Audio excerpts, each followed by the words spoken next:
bit? It's been a dry day. It's been a dry day Friday.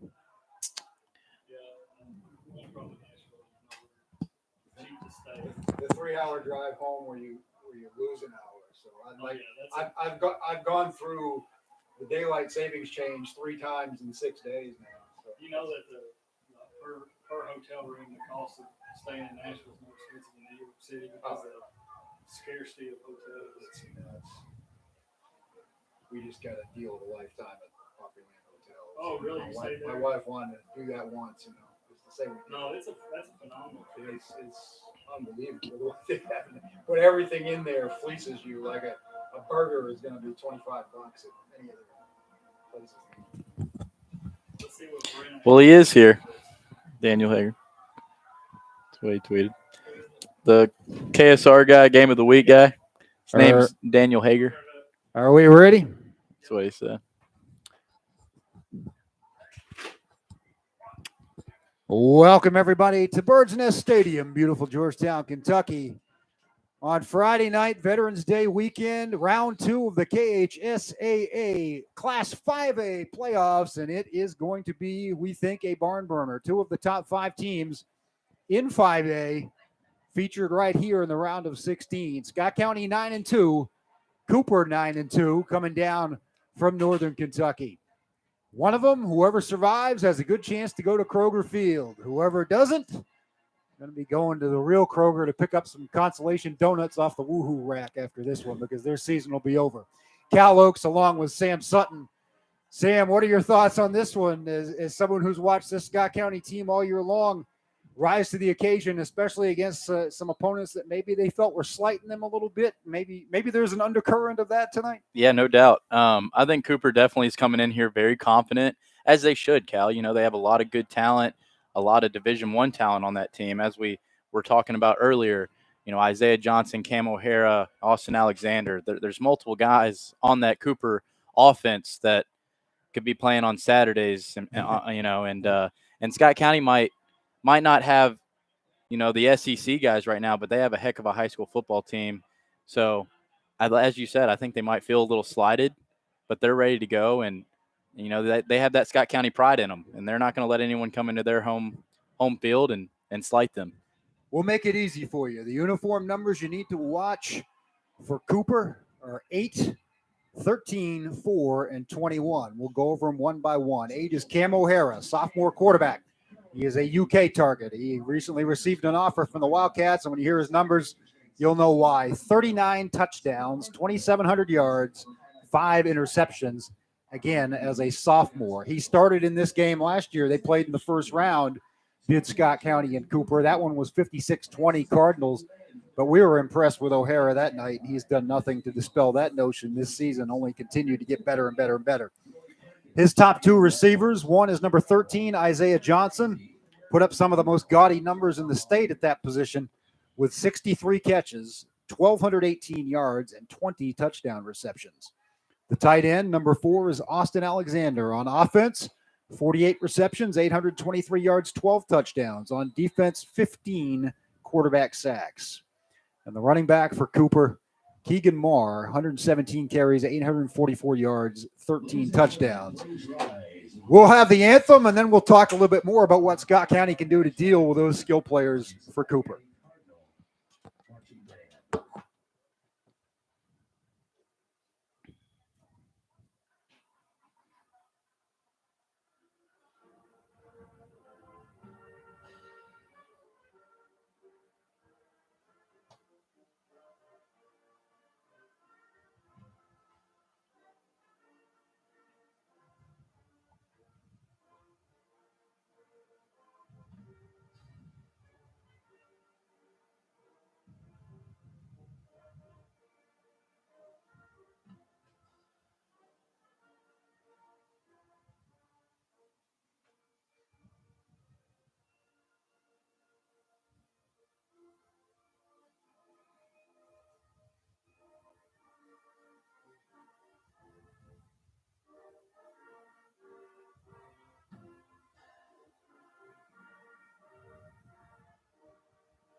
Cal Oaks back with Sam Sutton. And Sam, we talked about those players, those star players for Cooper, those big numbers. You've got a Scott County defense that would you say the key for them, as it said, is bend but don't break tonight? Yeah, no doubt. They're going to get theirs. It's part of it. They've done it all year. But Scott County has to be able to keep them in front. You can't allow big chunk plays and let the ball get over your head for touchdowns. And this game, Cal, I think it's going to come down to who takes care of the football. If Scott County's defense can get an interception, a fumble, strip sack, something like that, I think they're in good hands. But if they just let them go up and down the field on them and maybe Scott County has a fumble here or there, the Cardinals could be in trouble. So I think the Cards have to keep the ball in front of them, maybe let them drive, because I think Scott County is going to get plenty of points tonight, but you just can't give up the big play. The Cards saw several prolific dual threat quarterbacks during the season. The ones that come to mind, Wertzler from Woodford County, Wasik from Lexington Catholic, the young freshman Gooden from Collins. O'Hara is not that quarterback. He is going to drop back in the pocket and try to carve you up. He's just going to sling it. He's going to step up in the pocket and find time to throw, but he's not going to run for his life and extend plays. Mm-hmm. Does that help Scott County a little bit? You would think so, but with such a precise passer as O'Hara is, even if he's not running around in the pocket, if he can dice you up in those holes, then it becomes even with it, because those guys that can get out of the pocket and scramble, they can hurt you with their legs, but maybe they're not as accurate. Maybe they're missing windows in the pass game, but O'Hara is definitely not going to miss that pass game. He's not going to miss the windows. So I think it's kind of even. Of course, it's better to only have one side of it instead of both, with the legs and the arm, but he's definitely talented enough, and I think that's why he's getting recruited to play big-time football, because those college coaches see that arm and that pocket presence and that precision, and not just a high school guy that wants to run around. We sound like we're right in love with the Cooper offense, but let's not sell the Scott County offense short. Let's talk about their backfield. 3,300 yards rushing, typical in 11 games, about a 300-yard per game average, 48 touchdowns. It's been so well balanced this year between Jacob Fryman, Thomas Fikert, and Ellis Hughley on the every down side of things. With that explosiveness we've seen continually the second half of the season, especially from Buddy Collins and Timmy Amongo, that's something that I don't know if Cooper's necessarily ready for either. No, I don't think so either. And Scott County's done a great job over time throughout the year of getting big explosive plays out of Timmy Amongo and Buddy Collins. It's almost like, hey, we need a big play, one of those guys goes in. And then the three seniors that are in the backfield right now, or a lot of the time, they just do everything the correct way. And by the way, Cal, they can have the big play as well. So when you have 5, 6, 7 guys for the Cardinals that can explode through a hole at any point, that puts so much pressure on the defense. And by the way, Andrew Hickey completes 2/3 of his passes. That's right. He is approaching 1,000 yards as a third-year junior starter and 11 touchdowns. And we didn't even talk about Eli Lilly or Isaac York. Lilly, 23 catches, and that play action game, that they can run you and lull you to sleep and then hit you over the top with Lilly and York. They have combined for 36 receptions and 7 touchdowns. The speaking captains tonight, Paul Garner, Thomas Fikert, and the injured Jasante Harmon. Scott County wins the toss and will receive. They're going from right to left on your imaginary radio dial as the lights go off and tell you both teams about ready to take the field. We're excited for this one. Somebody's going to go on to round 3. If it's Scott County, we'll be right back here with you next Friday night. As Cooper dressed in the white tops and gold bottoms with the maroon numbers. Scott County wearing the black with the red numerals, as they have yet to come through the big inflatable tunnel. That's no surprise. They like to make a dramatic entrance. They show up at the last possible minute. They take the field at the last possible minute. It is not warm tonight. Temperatures will be in the mid to high 40s through most of the game, and there are your Scott County Cardinals.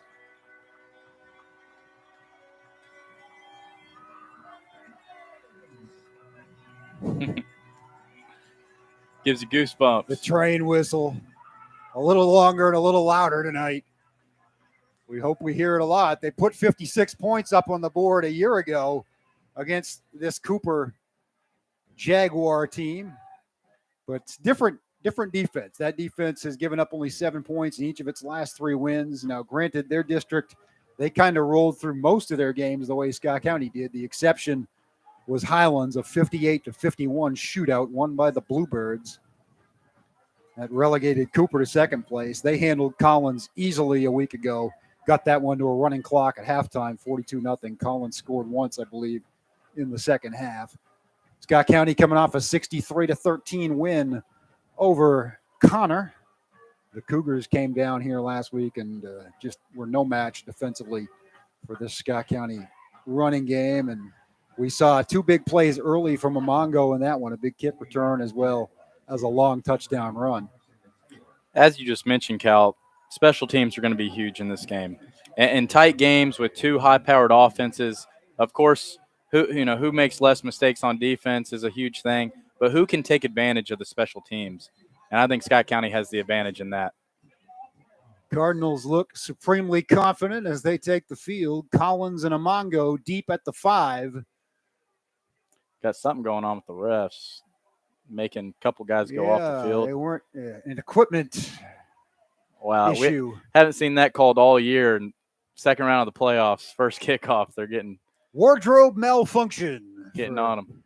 Getting on them now before it becomes a penalty situation, I guess. Just not having the knee pads below the knee, I guess, is what they're saying. I heard it was enforced last week at maybe the Great Crossing game. A reporter said, "Have you seen this?" I said, "No, we haven't heard a lot of it during the regular season, but maybe a point of emphasis in the playoffs. I do not know." It's normally something.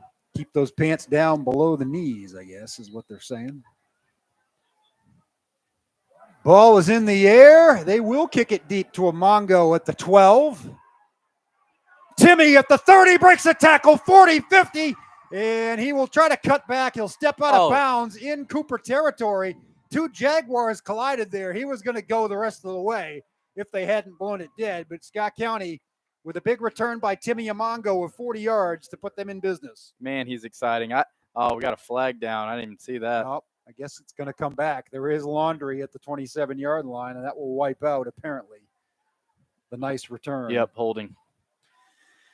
That's too bad. I guess it's kind of a good thing he did step out of bounds. Yeah, now we would have been real upset. Would have been sadder.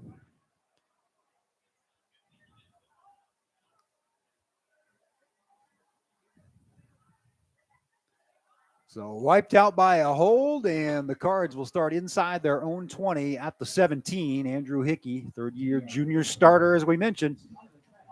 Looks like Amongo split out to the left. Collins in the game along with Fryman. And you'll see all kinds of names and faces sprinkled out. They spread it around. They are not a spread offense, but they will spread it around. Paul Gardner in on offense, interestingly enough, to start this one. And we've talked about that. Some of these guys, these senior leaders, going to be playing both ways. We've seen Hughley on the defense, and now Garner lined up at tight end. That's a new one. There's a fumbled exchange, and Cooper's got it right off the bat. We said they couldn't turn it over, and they do on the very first play of the game.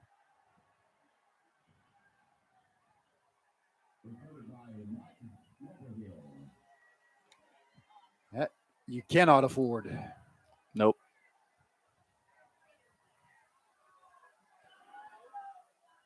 Cardinals defense going to have to step up early. Like you just said, that was the one thing we talked about in a high-scoring game, or us expecting a high-scoring game. You can't turn the ball over, and Scott County does it on the very first. There was a lot of moving and a lot of moving parts prior to that snap that you don't normally see. You kind of wonder if that affected it. Somebody obviously went in a direction that Andrew Hickey wasn't anticipating. There was a collision, and the ball ended up on the ground. And these referees are really not messing around about these knees. That's the third guy I've seen have to get taken out in the last 2 plays. Cam O'Hara in the shotgun. He will look to Marr, the running back, incomplete right off his fingertips, and that's a break for Scott County as Marr had some running room on the left side. It'll be 2nd and 10 at the 14. Yeah, O'Hara just a little juiced up early. Had a little too much mustard on that ball. Marr could not handle it. Cards catch a break there, but They used Marr as a receiver quite a bit Right. early against Great Crossing when they came in here and won 40-0 about midway through the regular season. That was similar to the Collins game that they had last week. It was over early, and yet another player moving to the sidelines as he is told to adjust his uniform. That's hard to do. I mean, they played 10 games all year, and now you're going to try to enforce this. O'Hara with Marr, the lone setback. Now Alexander in motion, left to right. Scott County defense backs against the wall early. Handoff is to Marr. Cuts it back inside to the 5. First and goal at the 3. Barely taken down there, shy of the goal line by Sean Rowe. Yeah, Alexander came in motion there and was kind of just a lead blocker, created a big hole for Marr. It's a good tackle by Sean Rowe to stop a touchdown, but first and goal for Cooper. And in both Scott County losses this year, the turnovers have been what cost them. Bull County, well, obviously Bull County was probably going to win that game anyway, but Scott County created trouble for itself early and fell in a hole it couldn't get out of. And then the Lexington Catholic game, they were -2 in the giveaway category. O'Hara and the Jaguars have first and goal at the 3. Hand off to Marr, stutter step, and walks in. That was too easy. And 55 seconds into this one, Cooper has a fumble recovery and a touchdown. Keegan Marr puts the Jaguars on the board. As you said, just too easy there. Really did nothing special. Ran a bubble screen to the running back for nothing, or a drop ball, I should say, and then just two halfback counters for a touchdown. This would be a good time for Paul Garner to come in and take some of the momentum back. He can't get there, and they will split the uprights. 7-0 Cooper, your score, 11:05 to play in the first quarter. Yeah, Cooper has Alexander on the outside there. That'll blocking. limit that, Right. 4 against 4, and he's got some inches of height and some upper body strength there in his favor, to say the least, as he is a Notre Dame target, and I'm sure a UK target as well. Cooper making an opening statement as Scott County puts the ball on the ground on its first play after a nice kickoff return was wiped out by a penalty. So, in a way, Scott County has had 2 golden opportunities that went by the boards, and Cooper took advantage. Good news for Scott County. It's early. There's 11 minutes left in the first quarter. A long way to go in this one, and that offense is going to be tough to stop once they find their footing. Just gotta get back to what you do best, I think, and not try to get too cute. Yeah, Scott County tried to run an opening, just jet right there to Thomas Fikert, or I believe maybe Buddy Collins. And I think it was Collins. Buddy Collins, and just the exchange was not right. But Buddy Collins or Timmy Amongo could easily tie this game up right here. So they will squib it smartly, and it's going to be fair caught by, I think, Hughley at the 28. I think that's what they were trying to do on the first kickoff, and he just kicked it a little too far. Yeah, he kicked it farther than he wanted. I got that impression as well. Cards will have it at their own 29 is where they'll spot it. First down, and the second series for the Cardinals begins less than a minute into this one. A turnover has put them in a 7-0 hole. Mongo out wide again. And we have oh my goodness, more issues. And Mongo will be sent off, and Lilly will be sent in. I'm just going to tell you right now, Cal, the way Pants are designed nowadays, they're going to kick every single player out of this game. How are you going to enforce that?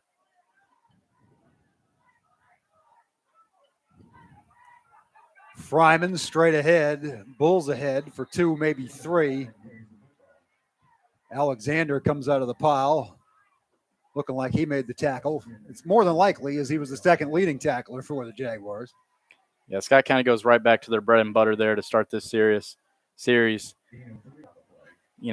Alexander's 15 sacks aren't going to mean a whole lot against Scott County. There's not going to be a lot of drop back situations except in play action.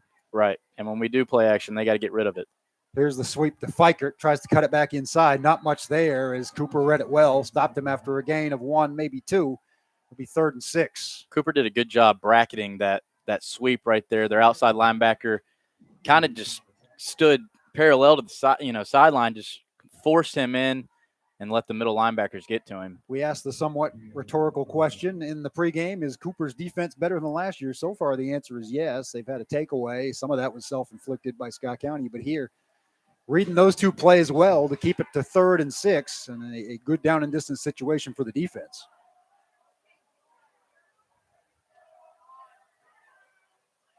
Toss to Fikert. Not much there, and Cooper, he'll run into Alexander, and that will do it. No gain, negligible gain at best, and it'll be 4th and 5, and Scott County is going to go 3 and out. I thought Thomas might have had a quick alley early. He decided to go outside with it, and it just got strung out too much, and the corner made a good play coming up, forcing Scott County to punt. Not the ideal start for Scott County's offense. Not optimum. Need a good kick out of Tayseer. Try to flip the field a little bit. Jabor standing at his own 20. Strong leg. He waited an awful long time to get rid of that. He got a great bounce, though. And it will roll dead, still rolling, to the Cooper 27 with 9 minutes to play here in the first period. 7-0 your score. Jaguars on top of the Cardinals. Yeah, he's got to know not to hold it onto it that long. He don't punt a whole lot, so right. He's used to punting against air. Yeah. Kentucky used to have a punter named Tim Mastay. My dad used to call him the human rain delay. Ended up with the Green Bay Packers. Yes, he did. And had a decent career there as well. But, yeah, a lot of that's what that reminded pace. Me of. Yep. Jaguars will go back to work. They lead it, and their offense brimming with confidence, as they should be, coming off the season they've put together. Marr again runs into the heart of the Scott County defense. Won't get much past the 30, gain of 3, maybe 4 for being generous. Yeah, we came into this game thinking Cooper was just going to try to throw it all over the yard, and 3 out of their first 4 plays have been runs. You know it's coming. Right. I will say, out of these first 4 plays, Cooper is getting a very good push against Scott County's defensive line. And if they continue to do that, why would you stop it? Why would you stop running? Some of it may have been disrupted by the pants gate here. Is probably some of the guys, the receivers, may have been the ones that went off the field a little bit. So they've had to readjust things. But 2nd and 6 at the 31. O'Hara, empty backfield. So maybe now coming in motion. And we have whistles. Probably a delay game, I think. I think they took too long, and that's a break for Scott County, as the first penalty against Cooper is indeed delay a game. 2nd and 11 now. And Cooper will use a timeout. I don't think they got the timeout in time, because they will, or did they? They haven't moved the marker yet. Yeah, the marker hasn't been moved. Maybe they salvaged it there, but pretty generous if they did. It will be 2nd and 6. Tonight's officials: Rob Trantham, the referee; Corky Morse, the umpire. The line judge is Travis Hunt, field judge Brian Alsip, head linesman James Webb, side judge Bert Denson, and back judge Reese Grubbs. So the crew of 7 here tonight for the 5A second round of the playoffs. Districts 5 and 6 going at it. Scott County the higher seed and at home, but right now Cooper having its way early. They did credit them with the timeout and did not march off the penalty. 2nd and 6, still an empty backfield. O'Hara will get rid of it quickly. Ooh. Well read by the defense, as there were 2 Cooper bodies in the area. I think there was some miscommunication between Alexander and another receiver there. And there was a Scott County defender sandwiched, and the ball didn't hit anybody. Yeah, I think Luke Valencia just did an incredible job of sandwiching through on that attempt at a screen pass and just broke it up. Cooper's lucky that he didn't go the other way for 6. Great play, great individual effort. And every time I've seen O'Hara, they like that short passing game as well. So Scott County seems well versed in understanding that. At some point, they'll take a shot deep. This might be it. 3rd and 6.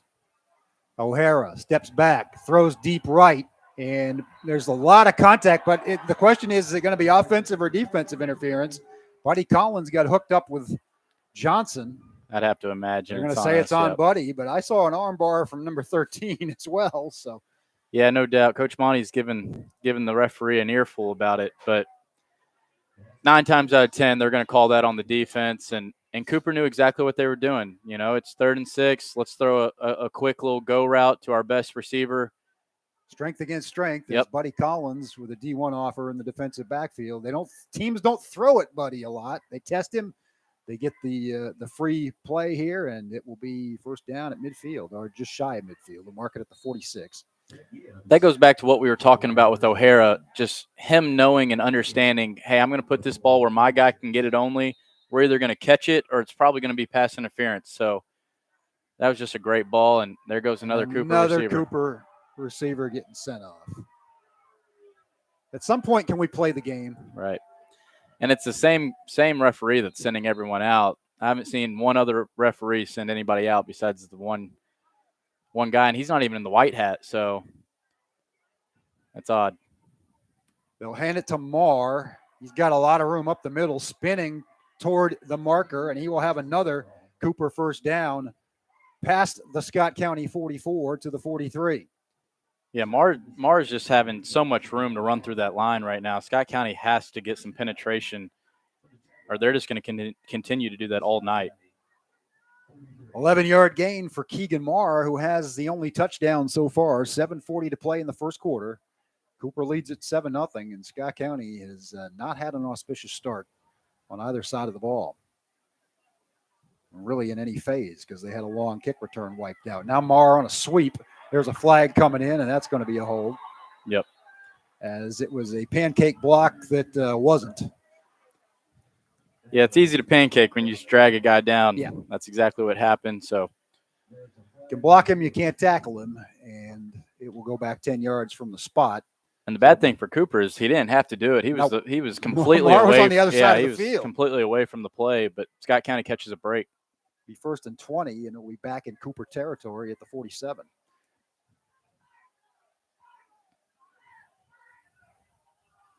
We're talking about this awfully long. There we go.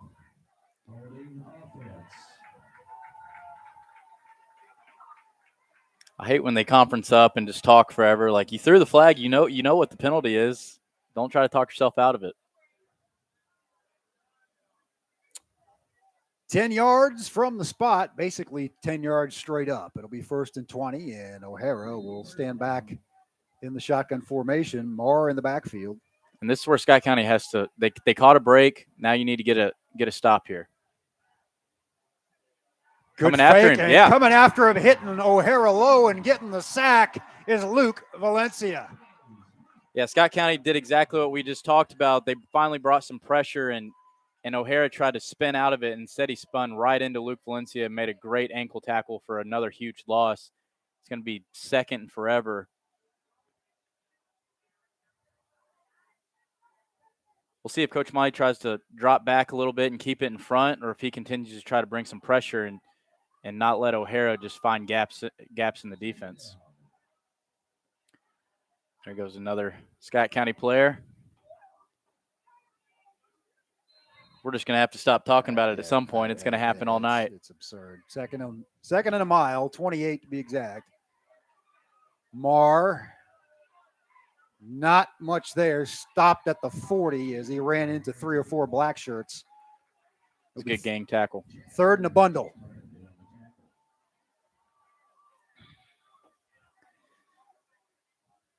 I would expect cover 4 out of Coach Monty's defense here. They got to get the ball all the way to the 28-yard line. Or no, 34-yard line. So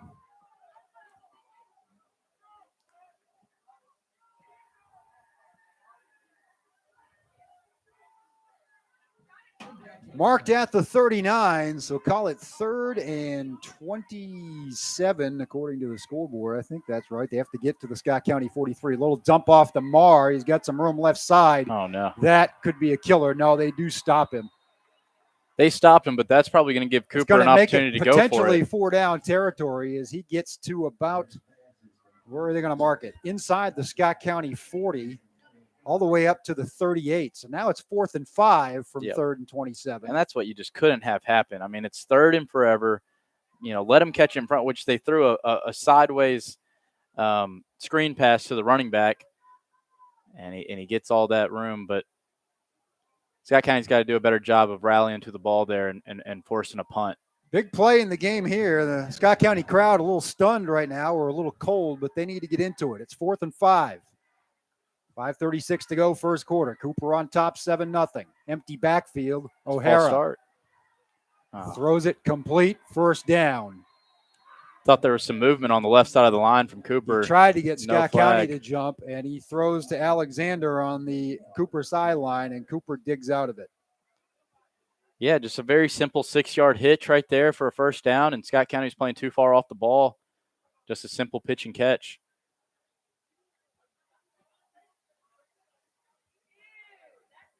Scott County could not have that right there. It's 3rd and forever, and instead now it's first down after a 4th down conversion nearing the red zone here. Fake to Marr. O'Hara over the middle, complete to Alexander. Touchdown. I think they're going to give it to him. Yeah, they're going to say he's crossed the plane. And with 5:23 to go in the first quarter, Cooper's sending a big message early. 13-0 pending the extra point.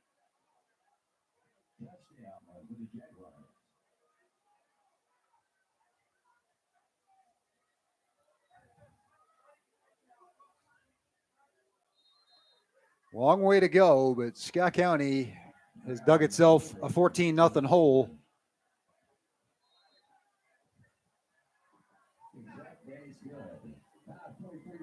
And seems a little discombobulated in all phases right now, Sam.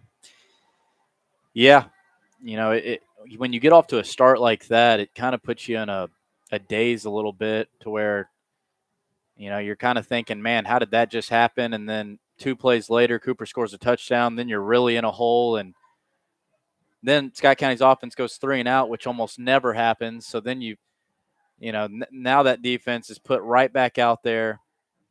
They give up that long conversion, then the 4th down. So then they're a little heartbroken, I guess you would say. And then Alexander's a great player who runs a good post route, and O'Hara just puts it right on his numbers, and he took care of the rest.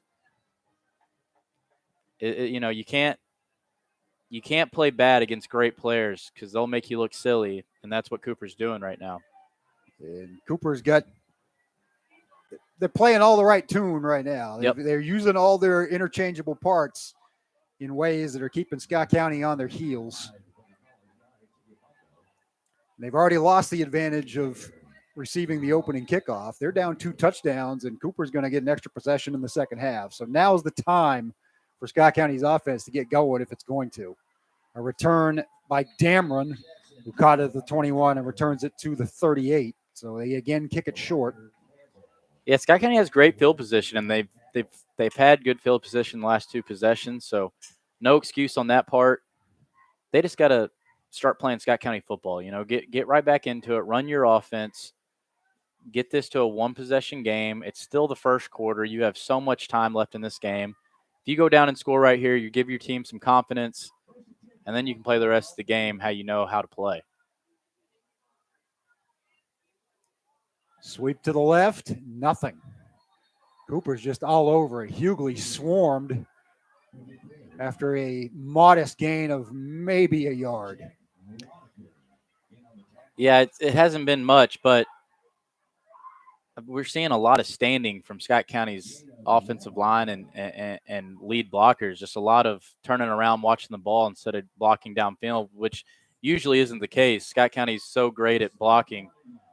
Lucas Hughes and Jack Lonecker, both seniors, teamed up for that tackle. So Connor's got some other players we haven't talked about a lot yet that are pretty good as well. They have a big defensive line. Straight ahead, Fryman pushing the pile close to the marker, and Scott County needed that badly.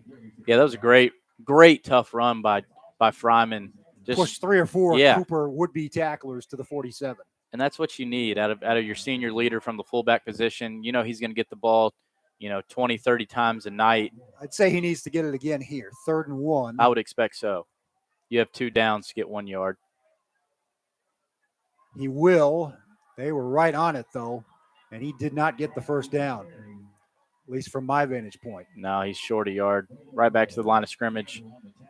Coach McKee gets play in quick. Ginormous play in the game, folks. 4th and 1 at the Scott County 47. The Cards trail by 2 touchdowns with 3:50 to go in the first quarter.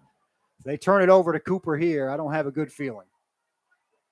We'll try to draw him off sides. Hickey, quarterback sneak, will get the first down. Got it. And that's why he wanted to get in there quickly. Hickey's proven he can do that. He's more effective doing it in the middle of the field, it seems like, than he is by the end zone at times. Yeah, the way he got that play in so quickly, I kind of expected a quarterback sneak, but Andrew did a great job kind of veering off to the left there and diving down instead of just trying to go straight up the middle like a lot of quarterbacks. More of an off-tackle run there by Hickey instead of a sneak. 1st and 10 at the Scott County 49. They have not been in Cooper territory other than on the opening kickoff that was called back. Cooper has 10 guys in the box. Fikert, a lot of room on the right side. Breaks a tackle. Lunges forward to the 30, the 25, spins to the 20. Big play, Cards. Fikert in the red zone. Yeah, that play was blocked beautifully, and then Thomas was just one-on-one out there with the corner. He got tripped up a little bit, but stayed on his feet. I think if he doesn't get tripped up, he might have been in there for 6, but a huge gain nonetheless. Scott County 1st and 10 from the 19, it looks like. Huge play for the Cardinals. And you see this sideline a little fired up now. The crowd's starting to get back into it. Again, let Scott County get in the end zone right here. You're right back in it. You're feeling good.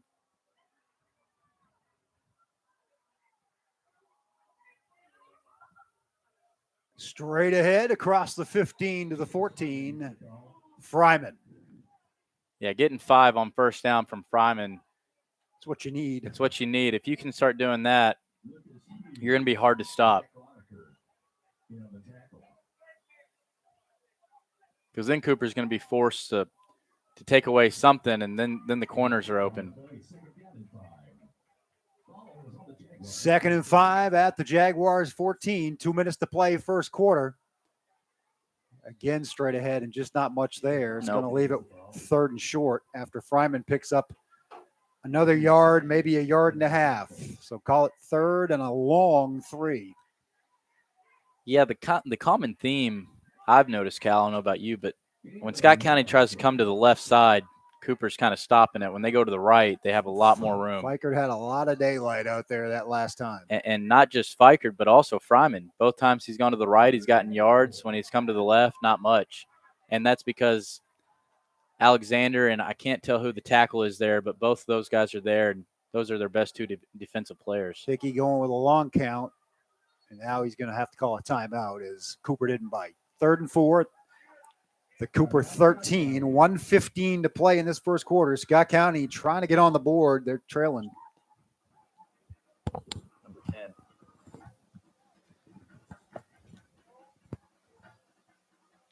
Yeah, I don't mind that timeout. Huge 3rd down early in the game. You know, get the right play you want in. Cooper didn't bite on the jump. Get yourself set.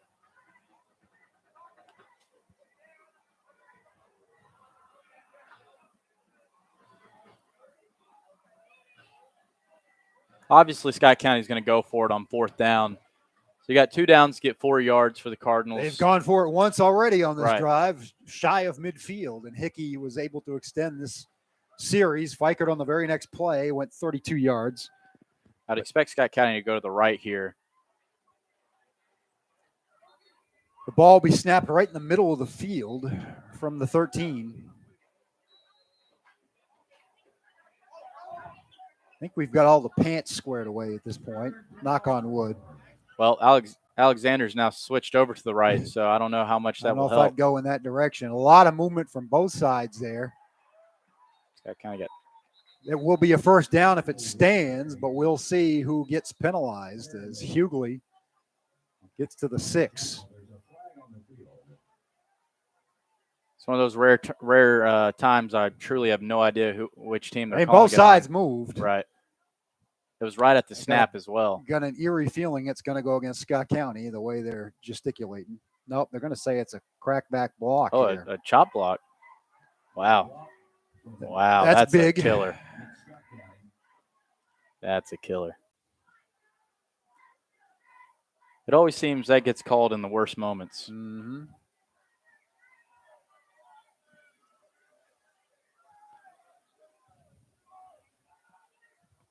We might see our first Hickey pass attempt here. Timmy Amongo checks in, 3rd and long.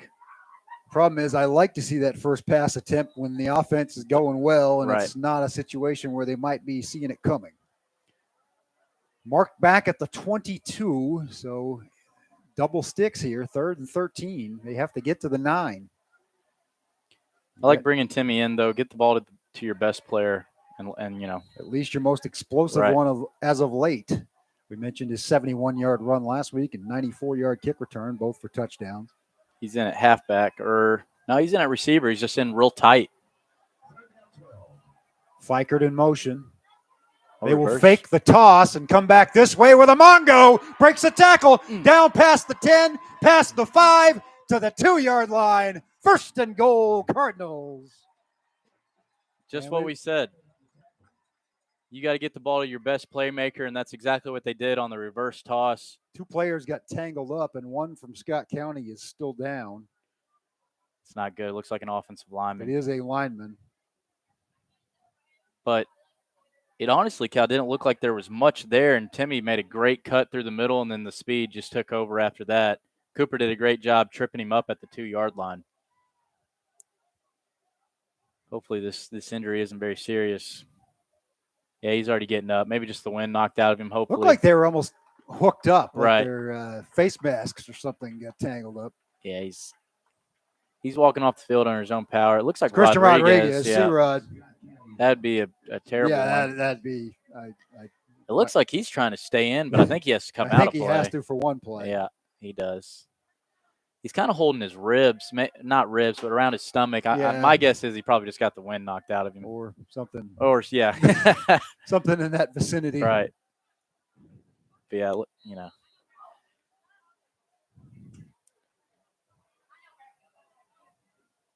They will run up to the line of scrimmage, which is the 2-yard line. Scott County trying to punch it in the final minute of this first quarter and get back in it. You'd have to think this is Jacob Fryman territory. Or Hickey on a sneak. It is Fryman. And he gets stopped at the 1, maybe inside the 1. Call it the half-yard line. Rodriguez will trot back in. I would think Fryman again. Yep. I wouldn't expect Scott County to get too cute here. Maybe just go to the other side would be the only change. But I would expect Fryman to get this football. Or, as you mentioned, a Hickey sneak. Yep. It is a Hickey sneak, and it is a touchdown, Scott County. With 17.3 seconds remaining in the first quarter, Cards get a badly needed, dare I say, or else touchdown. Yeah, that was a huge drive by Scott County. You know, it was it's crazy to say in the first quarter, but kind of a must drive there. Huge response, converted on a few crucial downs. Huge play by Timmy Amongo on 3rd and long to get it to 1st and goal. Jacob Fryman gets it inside the 1, and Andrew Hickey takes care of the rest. Taysir Jabor will attempt the extra point to make it 14-7.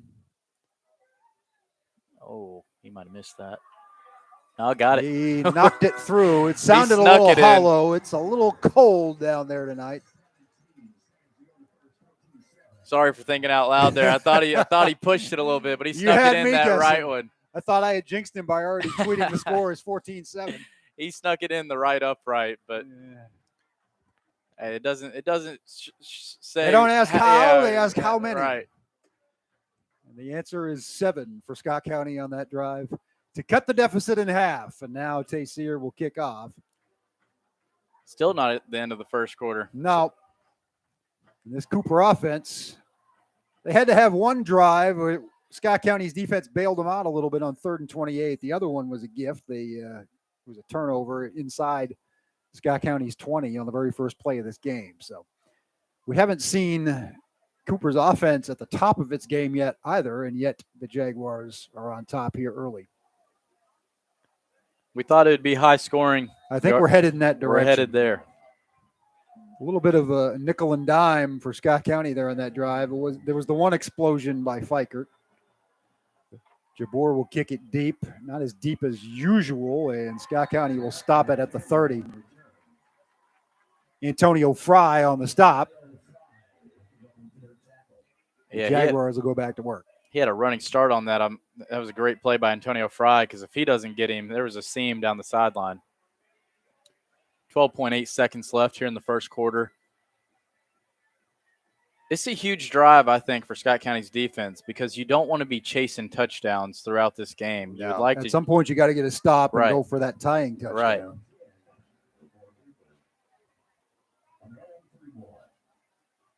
So hard to dig out of the hole like an early turnover, right? Because you are in that catch-up mode throughout the night. A fake, a slant, and a gain of about 5 on first down as O'Hara finds his man over the middle. That's where his arm just kind of scares you. That's a simple slant route. We see that all the time, to where, you know, the ball's behind. It doesn't get there. It's batted down, whatever it may be, and O'Hara just put it right in his chest before the defensive back could even get there. Malachi Ewell, we haven't spoken much about him, but he's caught 24 passes, make it 25 with that one on the season. And that's the final play of the first quarter. Cooper leads Scott County 14-7 here in the second round of the Class 5A KHSAA playoffs. Winner will play next Friday night. If it's Scott County, it'll be here. It comes down to RPI by region, and it could be a rematch with Southwestern, but there is a long way to go. For one thing, Scott County's in an early hole here. Yeah, that's a county game, Cal. They're playing Pulaski County, I believe. So anything's possible there. Big rivalry. Highlands is secure. As long as it continues to win, it will be at home. They play Dixie Heights tonight. Yeah, that's another one that's another localized. That they blew out Woodford County, so that speaks highly of that district up there. Yeah, they've beat some really good teams and lost to some teams that are questionable. So you just never know in high school football. Mar, again, that stutter step that's been so successful here early in the game, gets the first down out to the 42. You know, you can be scared of O'Hara's arm all you want, but if Mar's going to get 5, 6, 7 yards of carry, you don't really have to worry about. Mar's just got that little hesitation move and burst of speed that has paid dividends when he's carried the ball. Yep. If you're Scott County's defense, you got to try to at least take away one of them. Try to take away the run or try to take away the pass. I know it's very easy to say that, but you got to try to at least make them one-dimensional. They can't have both things going at the rate they're going right now. First quarter stats were fairly even in terms of yards. Here's a flea flicker. Isaiah Johnson will throw it, but he's got Scott County down there. Should have been picked. It was well read by Scott County. They had 3 bodies in the same area, and it would have had to have been a Willie Mays catch, but Paul Garner couldn't get there.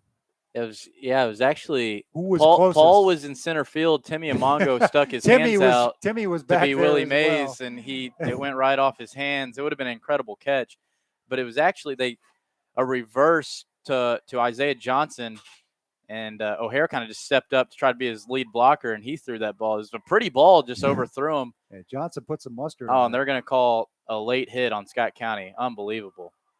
I mean, you can't call it roughing the passer. He's not a passer, so I guess it has to be just a general late hit. But that is a killer as it moves the ball into Scott County territory. Didn't even see the flag. Yeah, didn't see the flag. I saw the hit, which was right when he released the ball. Which was sizable. So, right. It's at the Scott County 43. O'Hara will throw it right. Lassoed there is Johnson. So good job by the Scott County defense holding it to 3. Yeah, that was a good job. I believe that was Buddy Collins out there. Was right in his grill. Caught it. He caught a 3-yard hitch and tackled him right there. So good job by Buddy. What have we talked about all season? Penalties and turnovers. And so far tonight, they have cost Scott County dearly. Got to take care of that. You can't beat good teams when you shoot yourself in the foot constantly. This is a good team they are playing tonight. Make no mistake about it. Marr, handoff. Again, has some room. Bounces off right tackle to the 36. Good manageable situation for the Jaguars. 3rd and 3. he's just kind of a slippery back. You think you got him tackled, and he just scoots right out. He reminds me a lot of, remember that running back from Ryle? Yes. That just he remember him very well. He didn't look, intimidating or anything like that, but he just would not be tackled. Another playoff game of yesteryear that was high scoring, and we might be in for something like that tonight. Big play here again. We've said it a few times for the Scott County defense. Single coverage on Alexander out here makes me a little nervous. They're going to go with Marr instead up the middle for a first down. Cooper to the 31 of Scott County with 9:52 to play in the second quarter. Yeah, Cooper's offensive line just continues to get a nice push. Then you got Marr behind him that is just refusing to go down, and that's a bad recipe for Scott County's defense. This was a team that came in here last year, and we remarked how few seniors they had. Well, they've got them now, plus some of their best skill players are underclassmen with a big future ahead of them. Right now, the future is now for Cooper. Scott County's double teaming Alexander out here out wide. I don't blame them.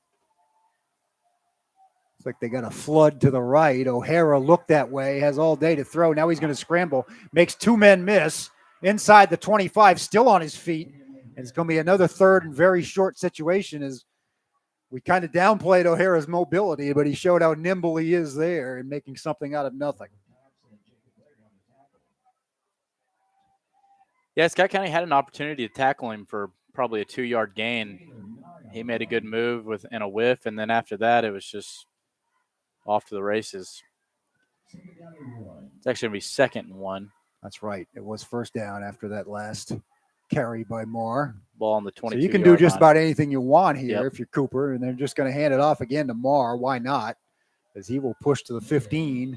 New set of downs there with 8:37 to play in the half.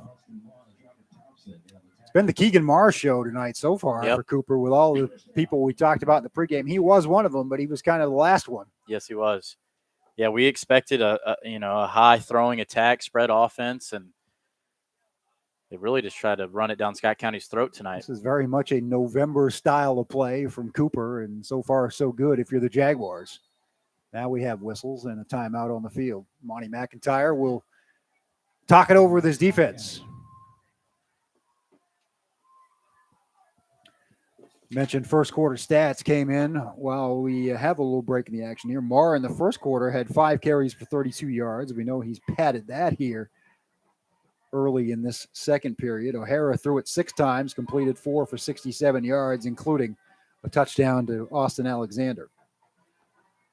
Marr caught one for 23 as well. Fikert had the long run, and Mongo had a 20-yard run on a reverse. Otherwise, the Scott County offense has kind of been kept under wraps. Hickey with a couple of key conversions, one a 4th down and the other the touchdown to get Scott County on the board. But the defense, once again, with its heels against the end zone here. Cooper at the 15.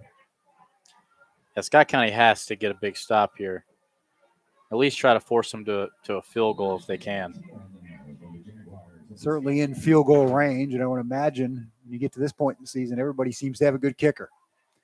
Marr, Scott County saw that one well. Oh, but are they going to get him for a face mask? Every time the Cardinals do something right defensively tonight, they cost themselves. Just kind of seems like one of those games. Anytime you do something right, you take 1 step forward, 2 steps back. For the first time all night, Scott County strung out Marr's behind the line of scrimmage for a loss. And Marr's kind of just ducked his head, and Scott County ended up grabbing his face mask in the meantime. So it's going to be first down again. He'll be first, and they still can get another first down. Right. It's marked as 1st and 3 from the at the 9. 8 or 9. 8.5. It will be O'Hara on a fake to the back and then keeps it, moves forward. He won't get the first down, but he's close. Get much. 2nd and 2. About 1.5 yards, actually. They'll mark it at the 7.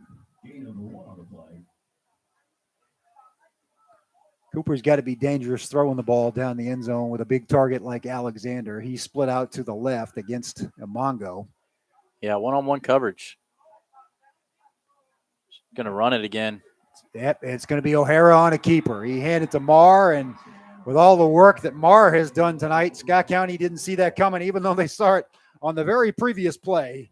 And Cooper is in the end zone once again. Yeah, O'Hara just ran an RPO right there. They had trips out to the left, so the middle was already stretched out, and the one linebacker that was there went with Marr, and O'Hara just had a wide open lane up the middle for 6.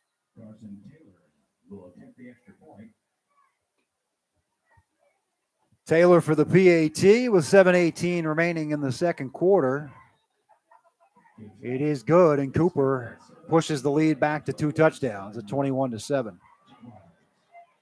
This is where that opening turnover just kills you, because now you're chasing the entire game instead of you feel like you're even and you're fine. Now it just feels like you're constantly down 2 scores. Scott County's defense throughout this game is going to have to come up with at least 1 or 2 stops to give their offense a chance.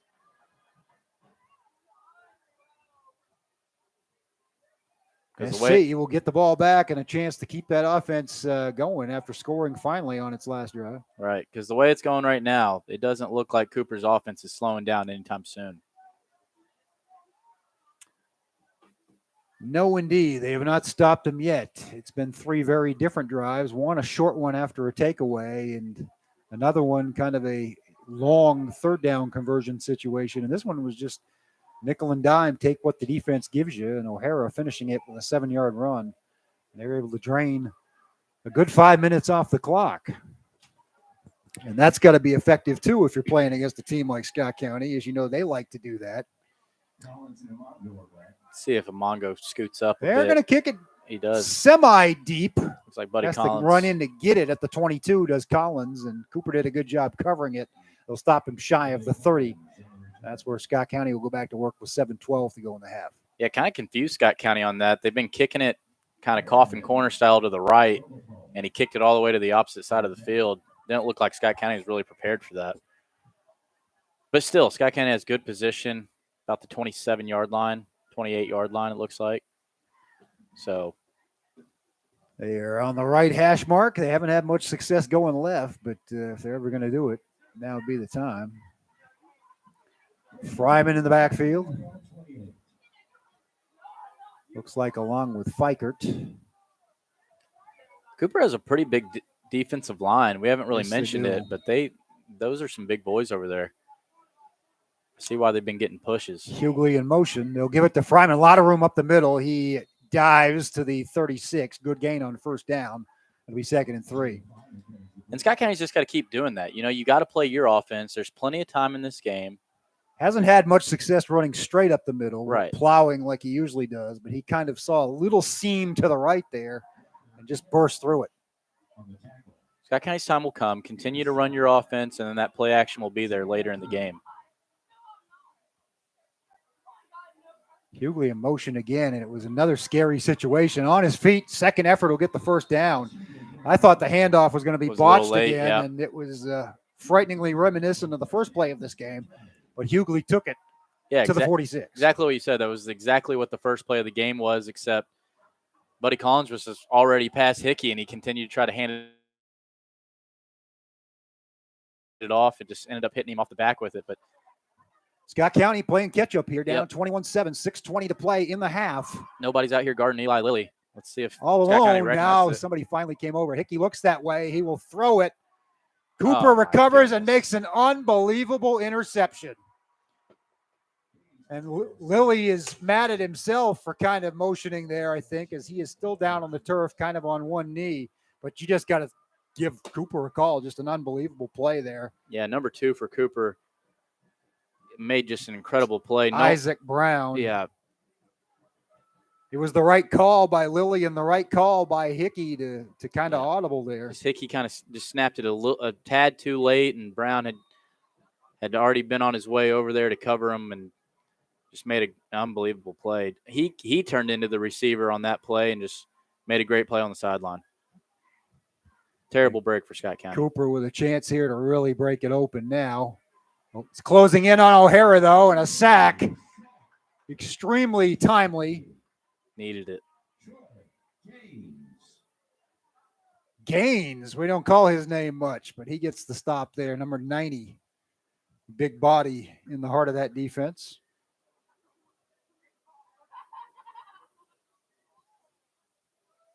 It's fired up. I like it. Some younger guys finally, getting their time, making big plays in the playoffs. That's what this is all about. See if Scott County can build on that and get another big play. Trying to run the. They run it to the right side, and not much there for Marr. It's going to be 3rd and 13. Yeah, they ran that same running back screen bubble out to the right. And Scott County did a good job rallying to the ball. That's the exact same play they ran on 3rd and what felt like forever, and he got about 25 yards on it. Scott County did a good job rallying to the ball and gang tackling there. Bringing up a huge 3rd down. If Scott County can get a stop here, we've seen this movie before.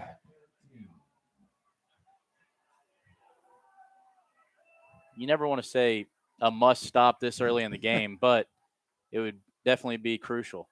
O'Hara, shotgun, throws it over the middle. Ooh. Too strong for Alexander. Good coverage, and a big 3 and out. Yeah, I believe that was Timmy and Mongo had one-on-one coverage. Alexander ran the exact same route that he scored a touchdown on, a kind of a deep slant, almost post. Timmy and Mongo kind of cut under it, tried to knock it down. It got past him and went right off of Alexander's fingertips. If he does catch that, it's probably 6. But great job by Scott County's defense to force a 3 and out. Buddy Collins back deep. Let's see if Scott County can get to this ball and have a patent a punt block here. This would be a great time for it. Clock is stopped with 4:36 to go. That punt not very good. Angled toward the Cooper sideline. Big break for Scott County as they're going to be in Jaguar territory with 4:31 to play. That should be bare minimum at the 45. Looks That's like exactly where they're going to stand. So a 16-yard punt. So pretty much you're right back to where you were before all that. And again, Hickey and Lilly saw something there. It was the right call to audible there. Just a great play by a guy who was really late to the party. Yeah, it was just Hickey saw it just a tad too late, and by the time they had called it and he made the throw, Brown was already over there. And then even at that point, he makes an incredible play. But you know what? Complimentary football. Your defense steps up and gets a 3 and out. Troy Gaines with a huge sack when they needed it, and now Scott County back in business. There's the play action. Hickey checks down to Lilly. It's a 1st down and more at the 30. Taken down at the 28 from behind. But it's a 17-yard gain for the Cardinals. I saw Ellis Hughley go down the seam there. I thought he might try to go deep with it, but he made the right read. Eli Lilly was wide open on a deep hitch, Cardinal route. Huge 1st down. Cards need another touchdown to get back in this. This is the second time they have trailed by 2 scores. 21-7, 4:05 to play in the second quarter. Hughley in motion, right to left. Fryman spins across the 25 to the 23. Gain of 5 on 1st down. That was close. Couldn't tell who it was on the defensive line, but got him right around the arms where he was holding that ball and tried to rip it out, and that's why Fryman went backwards about went forward, but with his back facing him about 4 yards. Cardinals already -2 in the turnover category. Cannot afford any more giveaways. Strong run off right tackle to the 20 will make it 3rd and short. Fikert on the lug there. Looked like Tommy was just kind of waiting for a hole and just really never found one. Just had to put his nose down. Still on that right hash mark, right at the 20. It's 3rd and 2. In this offense, Cal, we got to make sure no penalties here. They have been brutal all night long. The penalties, especially on the defensive side. Fryman leans forward for what should be a 1st down. I don't like where the side judge is standing. Yeah, kind of a brutal spot, but that should be a 1st down. Yeah, they'll mark it past the 18, which is where it needed to be. Yep.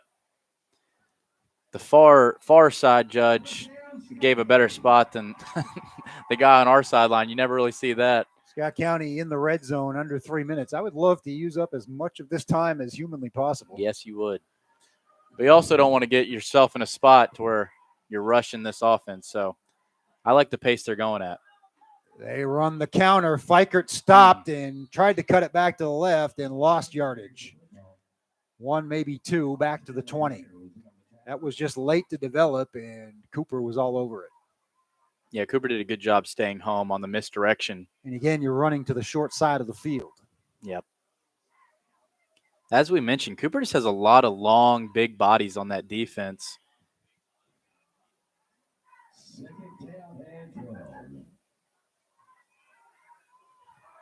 Second and 12.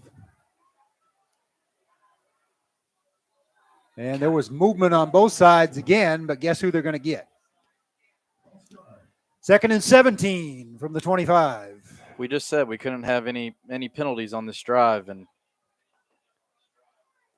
Scott County had 3 penalties for 31 yards in the first quarter. There have been several more here in the second. They've really put them in a bad position. Got to play your most flawless football in November, and so far tonight it's been Cooper doing that. see if Scott County tries to get a chunk play here, or if they just try to run the normal offense and try to get it to third and manageable. Second and 17 from the Cooper 25. Hughley in motion. Hickey will fake the throw, fake to Fryman. Now he'll just have to duck it and cut his losses, and it will be another loss of a yard. Hickey just swallowed it and avoided throwing it away, which was good, but now you got third and a bundle. Yeah, Ellis Hughley, they were trying to get Ellis Hughley on a double move out wide, and I don't know if he fell down or got tackled and they missed a call, but he was on the ground, and Andrew Hickey just had to eat it and try to get what he could. They've ramped up the fakes and the misdirection tonight, and it just seems like Cooper is not fooled by any of it, which is a stark change from last year. Hickey to throw or to try. He's got all day. He'll check it down again. Lilly cuts it back inside, and it will be fourth and somewhat manageable, but Lilly is down, and he is not moving. He got thrown to the turf hard. It's not good. His leg moving a little bit. It will be 4th and 6 when we do come back, but right now the main concern is Eli Lilly. I would expect Scott County to go for this, but it also would not shock me if Scott County might just try to kick a field goal before the half to get points. Lilly up on his feet.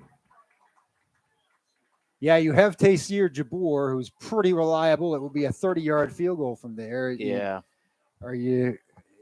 It doesn't even are look you gonna, like are you? he's I don't thinking know, about it. So I don't know that you're going to beat this team kicking field goals. No, I you're say not, that a lot but when people kick against Scott County in this situation. It's just not something I think you're going to get much out of. Just with 30 seconds left, I just thought he might maybe try to get points, but 4th and 6. This is the way they've always gone. And Mongo in motion. There's a call him flag. A false start, and he's going to score a touchdown. Unbelievable. And there's only going to be 22 seconds when they do mark it back.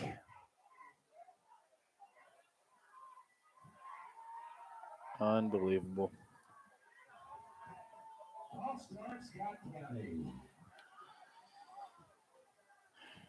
Now maybe you do kick it. I don't know. Coach Key's going to call timeout, talk it over, but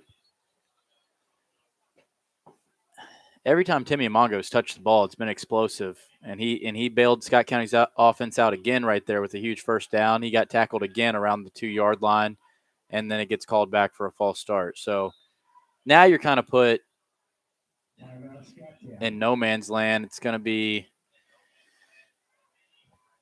they have it at 4th and 5, so I don't. It's going to be. Have they already marked it back? No, they are. So about 4th and 10, 4th and 9. I think. Yeah, it'll be at the 18, be a 35-yard field goal. So,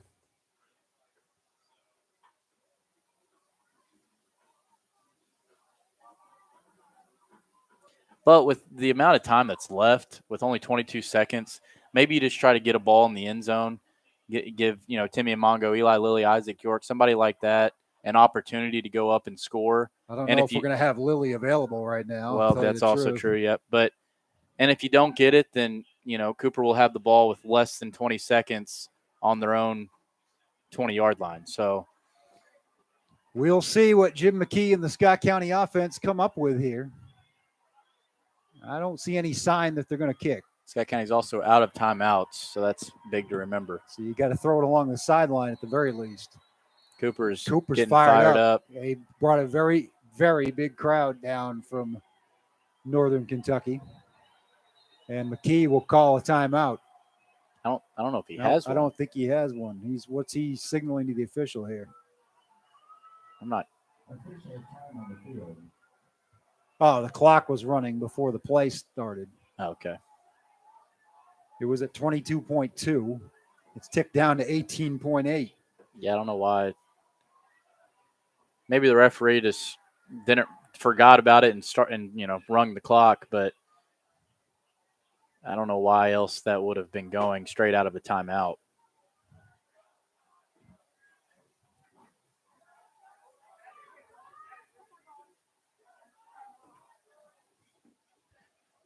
Now all the refs are just kind of standing around looking at each other. So kind of a fittingly confuzzled end to a tough half for the Cardinals in terms of not many breaks have gone their way. And Cooper gets this ball out of half, so really not going Scott County's way. At least you feel like you've probably kept them from having a two-possession situation, because if you'd given them a lot of time to play with here, they might have been inclined to try to go for the kill. Time's put back. It's going to be 4th and 10 for the Cards. 4th and 10 at the 18.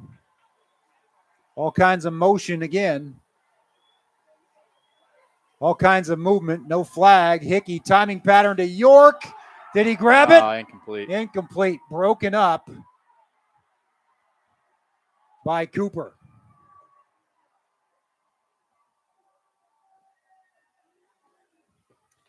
So that's going to leave Cooper with 16 seconds. If that's 31, it's Josiah Pouncey, who's listed as a freshman. That's who it was. That's over what there. I saw.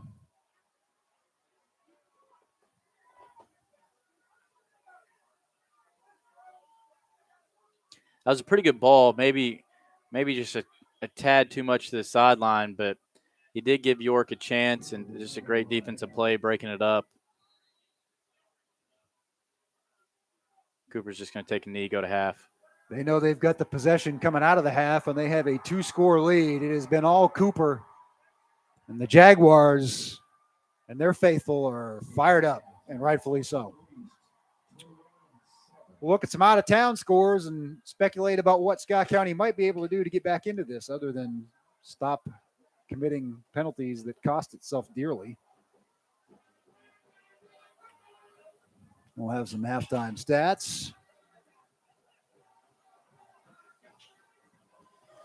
Here on the halftime show presented by Clark's Pump and Shop, who would present the player of the game if Scott County were to come back and pull this off.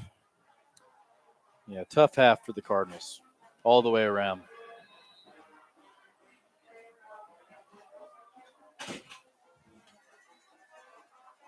Everything that could go wrong did.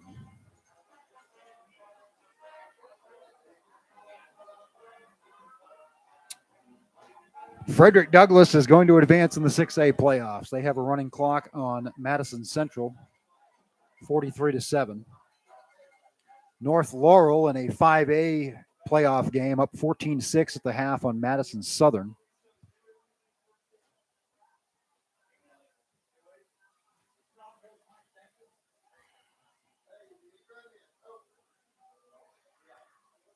Boyd County 14, Johnson Central 7 at the half.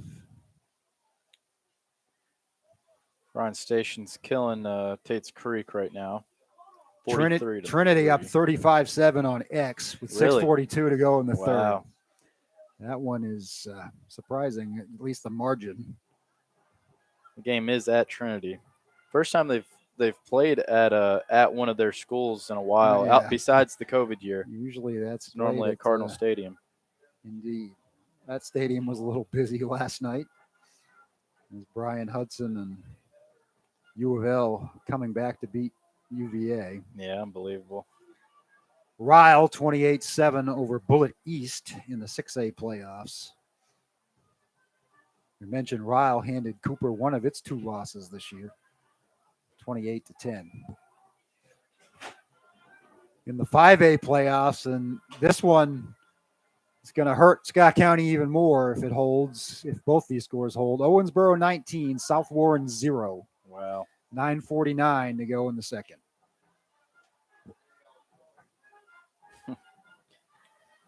The Hampton boys, those are 2 great players for Owensboro. Coach McKee and Clay McKee's cousin, nephews. There's some great players. One of them's already committed to UK to play baseball. I'm sure they're having a huge impact in that game. Franklin County 34-0 over North Oldham. Looks like the Flyers are going to stay undefeated and advance to the state quarterfinals. Raceland all over Frankfurt 48-6 in the Class A playoffs. Class A game, Ludlow over Newport 14-6. Thank you. Got our halftime stats. We'll get to those. At the end of one quarter, Murray over Mayfield 7-0. I'm just reading them all tonight as we're all fans of high school football. East Carter over Lloyd Memorial 6-0 at the half.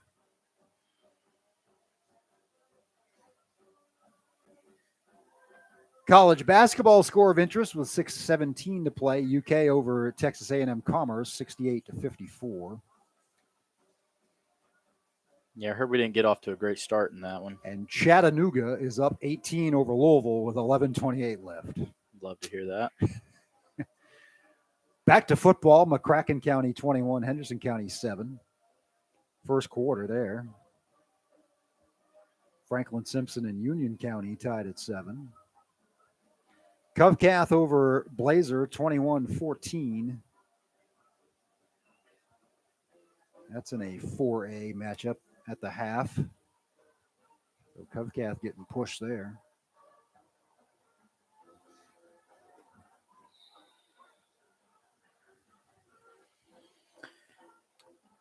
Well, let's get to the stats such as they are. The one that stands out to me, and I'm sure stands out to you, penalties, 7 for 64 yards for Scott County. Also, 1 fumble, 1 lost, 1 interception. So they're -2 in the turnover category. Total yardage, Scott County with the edge, 127 to 121. But the penalties. Yeah, Scott County's just everything we said we couldn't do before the game started. Scott County's done. You know, they've turned the ball over. They're down 2-0 in that category. They've killed themselves with penalties. I mean, Cam O'Hara had a quiet night throwing the ball, relatively speaking, 6 for 9, 73 yards and a tutty to Austin Alexander. Alexander only caught 1 other pass besides that. Marr, 9 for 52 with a score. Fikert leads the Cardinals with 35 yards on the ground. Fryman, 9 for 32. Timmy Amongo had 20 on his 1 carry. Had another key first down wiped out by a false start. Yep. Lilly has caught both passes from Hickey. We will see what his availability is in the second half. We don't know what caused him to be down and pretty much motionless for a good 15 seconds before he rose to his feet and ran off under his own power. Yeah, I think he just got slammed pretty good. Just maybe Yeah, shocked him a little bit. It's a matter of whether he's able to pass the test to get back in the game, I Right. guess. Well, you got to get a stop if you're Scott County right out of the gate because Cooper's going to have the ball. And then what? You can get a stop. In my opinion, Cal, I think Timmy Amongo needs to touch the football a lot more in the second half. He's proven to you that he's your most explosive player. Mongo and Collins. Yep. I think you've got to find ways to keep this defense honest with their speed.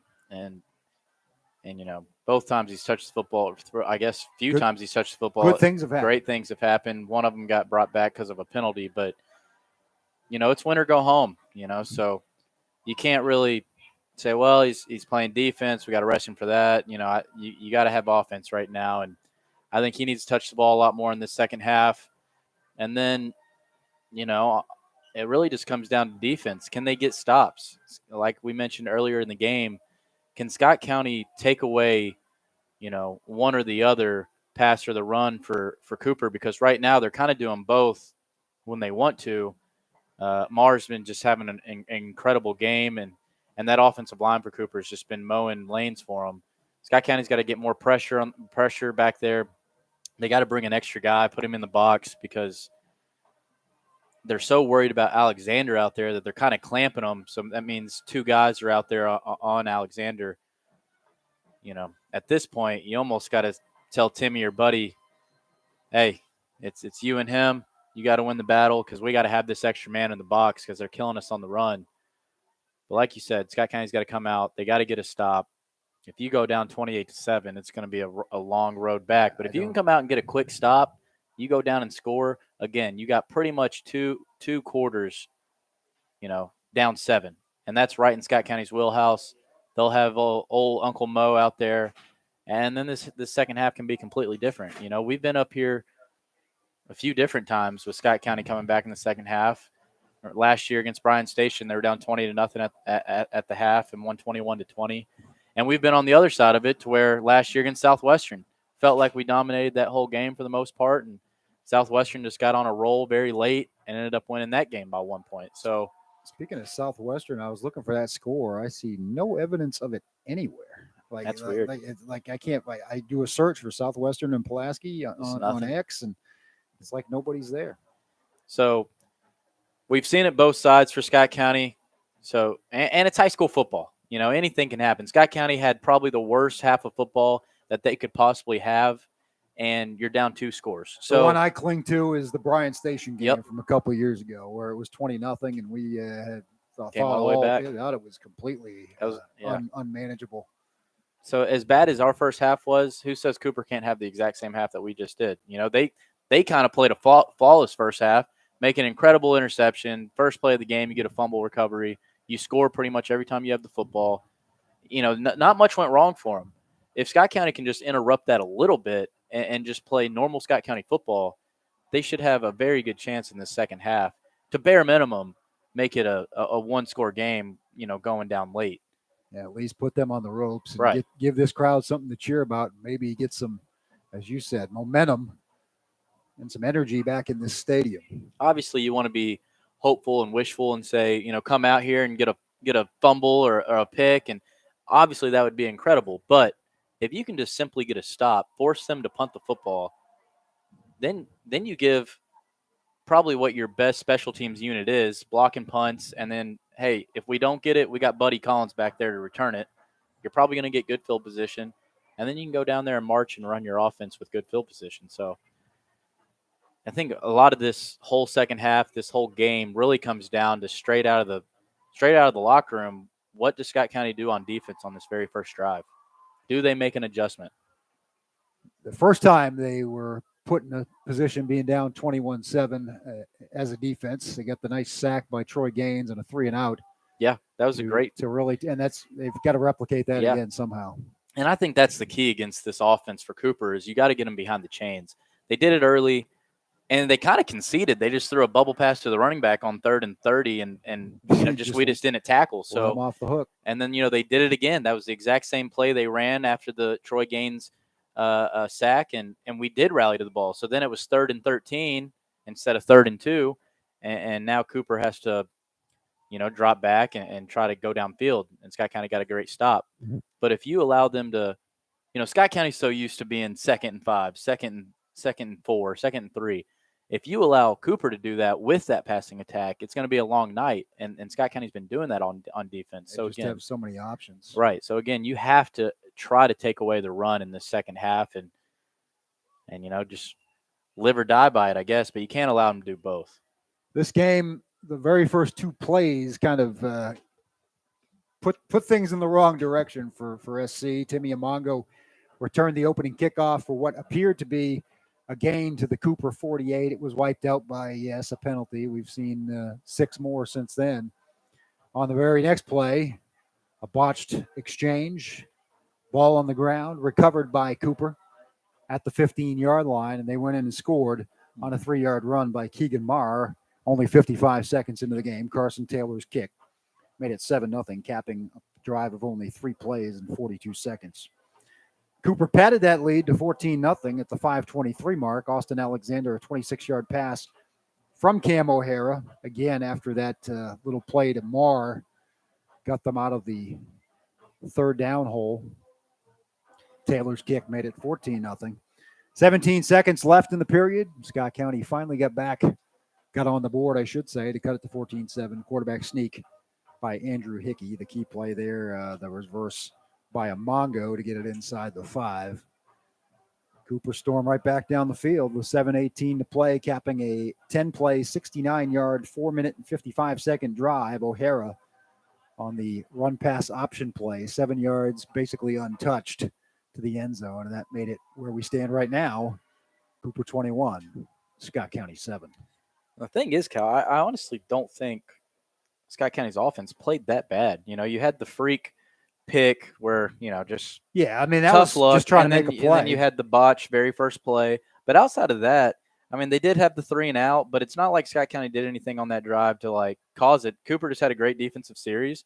And then other than that, they've been driving. And, so it's really reminiscent of the Lexington Catholic game in that way, because the offense was okay that night. It just got burned by a couple of turnovers. Yep. The penalties weren't as abundant as they have been tonight, but as far as yardage, they've been made, but nothing too explosive either. Right. And that was another thing that characterized that game. There just weren't any big plays to offset the bad things that were happening. So, again, we've talked about it ad nauseum, but Scott County has to come out here and get a Gotta get a stop. stop. If this gets to 28-7, they're in trouble. Cards return to the field. Get stretched out. Coach McKee will come over and grab his headset and try to cook something up here. A comeback, we all hope, as we'd love to play another game next Friday night right here at Birds Nest Stadium. Yes, we would. And as we mentioned pregame, and both of our opinions, this would probably be a harder game than next week would be. Yeah. So, and right now, again, South Warren getting punched in the mouth by Owensboro. That could change everything there, because Scott County, if they were to find a way to win and that score out there holds up, they'd be the second best seed. And they'd be guaranteed to be home until Kroger Field. Yep. So a lot riding on being able to right the ship here and come back and eke this one out. And, at the end of the day, we're talking like we're down 30 points right now, and we're down 2 touchdowns, which anyone that's watched Scott County football or especially this year, they can score a lot and score in a hurry, not only on offense, but special teams as well. So this game's far from over, but Scott County definitely has to step up on defense, and they got to take care of the football. If they don't take care of the football, it doesn't matter what the defense does. And so far they have not. As you said, a couple of fluky turnovers, but turnovers nonetheless. And that's where you kind of need Cooper to have one. Maybe Cam O'Hara's scrambling and it gets knocked out, or tip ball, something like that. It just feels like everything has gone Cooper's They were so way. close on that trick play, and then they got bailed out anyway right. on the late hit. But and that's to the point of what we're even saying. Even when Scott County does feel like they get a break, they get shot in the foot. Especially on defense. It seems like every positive play, with the exception of the Gain sack and another sack by Valencia, it feels like it has come at the worst possible time. Like they made a play, got a stop, or at least put Cooper in a bad down and distance situation, and something bad happened. It's just so, again, as horrible as that first half was, you're down 14 points. Got to flush it.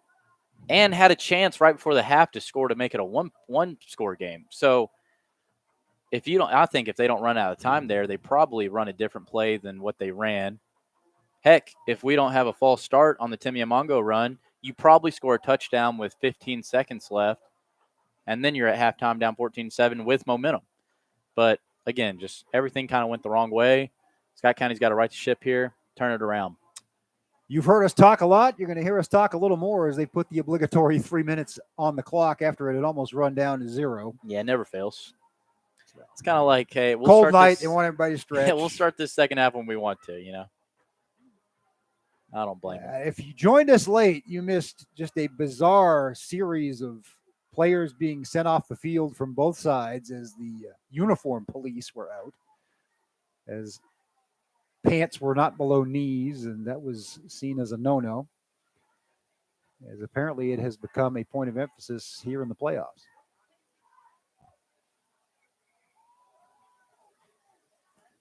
I heard that it was an issue with the Great Crossing Mail game last week, but it was the first I had heard of it, and then again, we're seeing it tonight. Yeah, just must be a big playoff thing. And in every high school sport, they always come up with one thing that they're going to try to really implement in the playoffs. And so I guess this is what it was this year in football. It's just you'd like them to do it from the start of the season so everybody knows what they're dealing with. That's all. The other part is throughout the regular season, one, we haven't really seen it at all. But two, even if they're supposed to, we see a lot of refs be, lenient on it or lackadaisical, and then you get to the playoffs and people are watching. Everybody's watching. To you grade got you.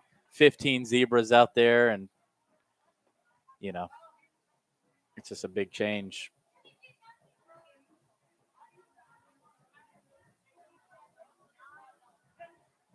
Big thing in baseball forever was jewelry. I'm glad they finally changed that rule.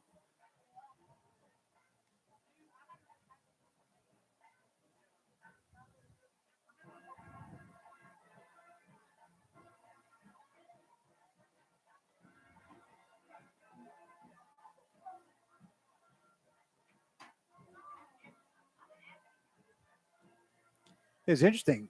Somebody pointed out to me on that Amongo play at the end of the first half, they did do a false start procedure signal. Usually that would blow the play dead, right. And it didn't in that situation. So maybe they were calling a legal formation. Could have been. And, he just messed up his own signal. But, I don't expect it whatsoever because Scott County never does it. But if this was another team, surprise onside kick would not shock me one bit. Not sure I want to give them a short field. No, I don't either. But I'm saying, how many high school teams do we see that would do that? Especially against Scott County when they're down and need something to spark. Right. Southwestern last year, for instance. Yeah. I don't want it and I don't expect it, but I'm just saying if it was other teams against Scott County especially, we see it all the time. Best thing Jabor could do is just bang this into the kick it out of the end zone as far as you can. And it's going to be tough on a cold night. He gets it to the 5. Returnable there. Uh-oh. Cutting back, staying on his feet to the 30 is Ewell. That was one of those you were hoping to see a flag fly out because he started zigzagging, and that's when a lot of holes start to open up, but also a lot of blocking the back start to happen. So correction, Jaden Combs on the return for Cooper to the 30. That's where the Jags will start the second half. All right, let's see what the Cardinals can do here. 21-7 deficit for this Cardinal defense. They're trying to get a stop as quickly as possible and get their offense back on the field. It's turning downhill. O'Hara will throw deep. He has his man, goodness, Alexander, over the top. Beats Amongo. It's a foot race, and Alexander will win it. And that is a dagger. 70 yards, no flags. I mean, that's just a perfect ball and an incredible catch. Caught it around his shoelaces, kept stumbling. Stayed up on his feet and just outran Amongo, which is very hard to do. Yeah, it's one future D1 athlete against potentially another future D1 athlete. And in this case, the older Austin Alexander wins the race. That was the battle. That was just as simple as it gets on offense. A 2-step drop, throw a go route to your best player. Kick is up and good, and now it's a 3-touchdown deficit. People say the wing T is not a catch-up offense. It's going to have to be tonight. Yep. I guess the only good thing about them scoring that quick is they scored that quick. So that is true. Play. I guess they got to stop in one way or another. Yep. Stop the clock.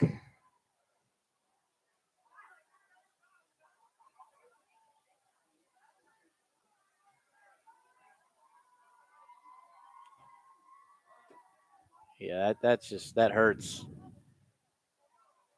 But if somehow Scott County can go score within the next couple minutes, you're pretty much right back to where you were at halftime, only a couple minutes into the second half. So You are an optimistic fellow. I'm trying. I'm trying to be. We're just not used to seeing this. I mean, we've seen it against Bull County. I mean, we've Yeah, seen it but at you times in the expect past. that against a Bull Well, County. you're not expecting against a team that you're running clock last year, even with all these athletes, and even Right. with the success they've had this season. No, you do not.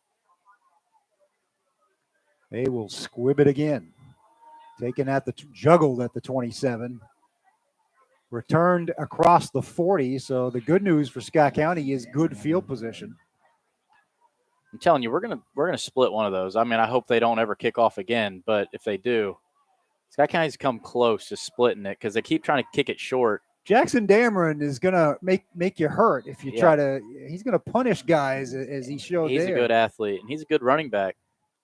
Just need him more on defense this year. And guess who's in the backfield? Ali, it would appear. I like it. He's been out since week 1, and he gets the carry. Sees some room on the right side across the 50. Ali Hamdia to the 45. First down, Scott County. He's a load back there. Not only is he a load, he's quick, he's fast, he's agile. He's honestly a perfect Scott County back. He just has to stay healthy. It's great to see him back. He's had the, I believe, collarbone injury that's kept him out for the better part of 3 months. Better part of 2 years, honestly. Honestly is right. He'll get the carry again, and this time stopped at the 42, but a gain of 4. Ali, he's a junior. His speed has caught everybody's eye since preseason of his freshman year.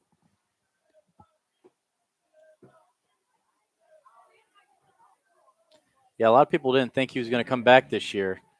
A little change of pace getting him in there now. Now they've put Fikert, Hughley, and Fryman back in the lineup. It's Fryman across the 40 to the 39. Cardinals doing what they do. They've got to work tempo here, is extend this game as much as they can. 10-24 and counting third quarter. They trail by 3 touchdowns. They need 3 to get the first down here. It's definitely 4-down territory the rest of the night. Yeah, Scott County they need a chunk. They need an explosive play. It doesn't need to be on this play, but they need to start getting some explosives. It's Fryman, and they are going to need to convert a 4th down. That is not a chunk play. 4th and a yard and a half. Maybe 2, as they will mark it at the 38. This is it. They don't get this. Yeah, it's going to be tough sledding. It is anyway, but it's might be turn out the lights. First down and more across the 35. Oof. Ali tripped up at the 30. Yeah, good. I'm glad they finally called something on Cooper. Did they get a penalty? Yeah, Ellis Hughley was doing an incredible job blocking down the field, and number 5 for Cooper did not like it and threw him down at the end of the play well after the whistle. The back judge saw it and threw a flag. So that's going to tack on another 15 for the Cardinals.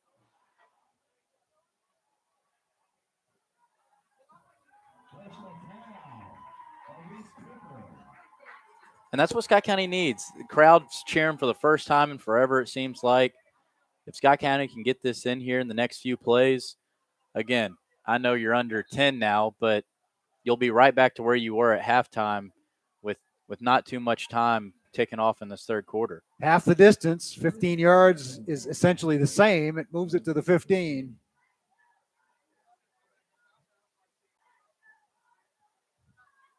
Hughley on the counter to the left. Tripped up inside the 10, but a good gain on first down.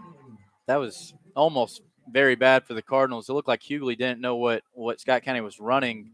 He finally realized it about a second and a half after the play started and got about 7 out of almost a very bad botched play for the Cardinals. 2nd and 3 at the 8. Cards can get a first down without the touchdown. They need multiple touchdowns. They trail 28-7. Hughley again. Spins close to the first down. He's stacked up shy of the 5. 3rd and short. Cards in hurry-up mode. 8:30 to go in the third quarter. You want to get some of those big guys from Cooper sucking a little wind. I think this is what they need to do and probably needed to do before now, to be honest. But good to see it. Hickey with the sneak. Stood up. I think they're going to give it to him. I think they're giving him his progress to the 5. If so, first and goal. Yep. You know, we talked about maybe having Timmy Amongo or Buddy Collins in there to get a spark in the second half, and it's been Ali.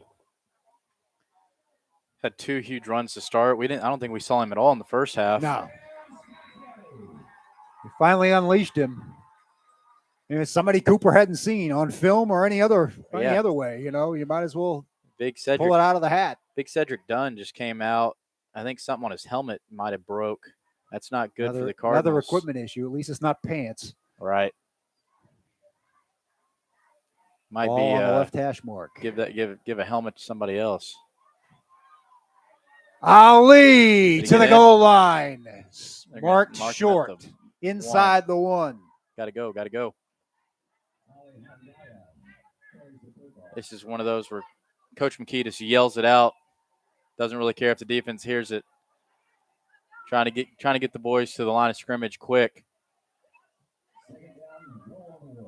Second and goal at the 1. Hickey, QB sneak. In there.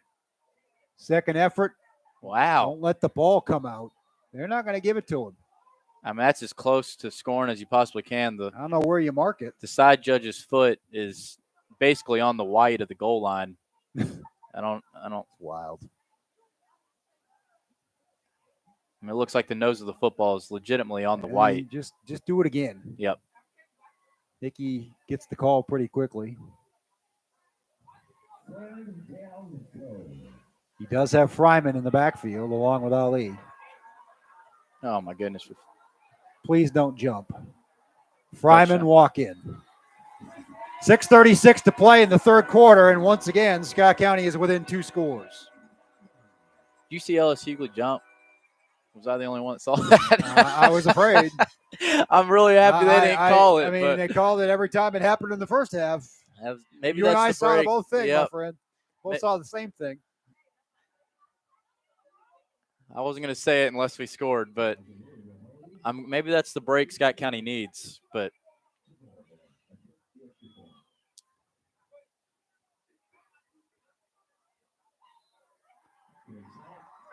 Taysir's kick is good, and they'll run back up the field with some momentum finally. 28-14 your score. Cooper leads Scott County with 6:36 to play in the third. Yeah, a little more time than you wanted to come off right there, but still plenty of time. You got a quarter and a half here. You're down 2 scores. I mean, obviously you can't have what just happened prior, 1-play touchdown. If you can get a stop here and score before the end of the third quarter, I think Scott County would take that all day, being only down 1 score with the entire fourth quarter to go. Now how's about the surprise onside kick? I wouldn't hate it, honestly. You haven't really stopped Cooper all night anyways. You might as well try to steal possession. They've had long drives. They've had short drives. So what's the difference? And with it being kind of a cold night, Taysir hasn't got it to the end zone. So, nope. So you don't have that going for you where you normally would. I honestly would not hate it.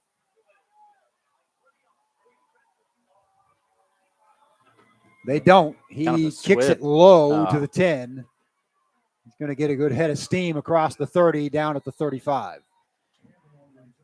Man, another break for Cooper there. I mean, that was a rocket. If that tips one way or the other, that could have hit off of him, gone between his legs. Instead, it jumps right up into his arms, and he gets a running start. That's just kind of the night it's been for the Cardinals. But we'll see if the defense can turn it around right here on this drive. How many times have we said it? Got to get a stop. Got to. At some point, it becomes a must stop. And I think that's about now. I think we're about at that point for the rest of the night. O'Hara in the shotgun. Marr in the backfield. 3 receivers to the left. It's Marr off right tackle. Good tripped tackle. up after a gain of 3, maybe 4. I think that was Justin Stevenson. Great open field tackle. Or Buddy Collins, I guess. Both those guys have been doing it all year. They certainly have. I don't know if they're taking. They're just bringing him over. I thought they might be taking Buddy Collins out of the game. They're just bringing him over to the far sideline here. Paul Gardner's playing a good 15 yards off the O'Hara, ball. quick throw over the middle, first down. They take down. advantage of it. I mean, I don't know what we're doing. Playing man-to-man in the slot, 15 yards off the ball. Cooper's just going to take advantage of that all night. Malachi Ewell on the slant. Good for a first down at the Cooper 48. Clock ticking, 5:42 to go in the third quarter.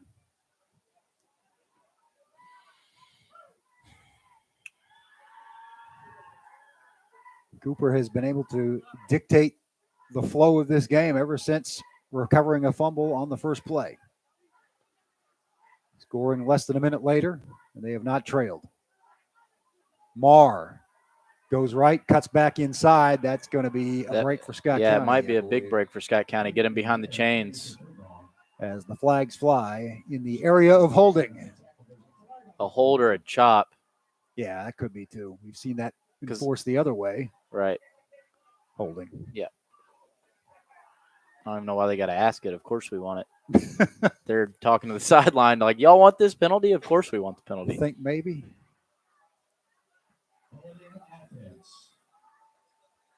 I said it in the first half, and it kind of bit us in the butt, but Cooper gave you, a huge opportunity. They kind of gave you a gift there. Now they're deep behind the chains. You can't play too far off because they'll just dink and dunk you, but you also can't give up a huge chunk here. You got to get a stop, give the ball back to your offense, and give them a chance to score before the end of this third quarter. O'Hara, straight drop. Throws to the right side. A little too much mustard for Ewell. Oh, my goodness. That's the latest flag I've ever seen. Now where? In the backfield. Oh. And he's staring at a Scott County defender if they're going to call a late hit. Please, God, be sit. Unsportsmanlike. It's not even a late hit. He must have said something. That's not an unsportsmanlike signal, though. He waved the arms. What is that? That is a big penalty as they march it across midfield to the Scott County 47. It's going to be an automatic first down. That's unbelievable. Penalties have been brutal for the Cardinals tonight, and this one no exception. They had it 1st and 20. It was going to be 2nd and 20. I guess they're calling it after the play. 2nd and 5. 2nd and 5.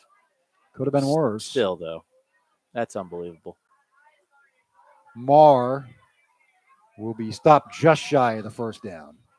He's across the 45 to the 44. If I'm Coach Monty McIntyre, I'm bringing everything I have. You gotta send the house. And if they beat me over the top, they beat me over the top. But I'm not allowing them to rush this football for 2 yards here.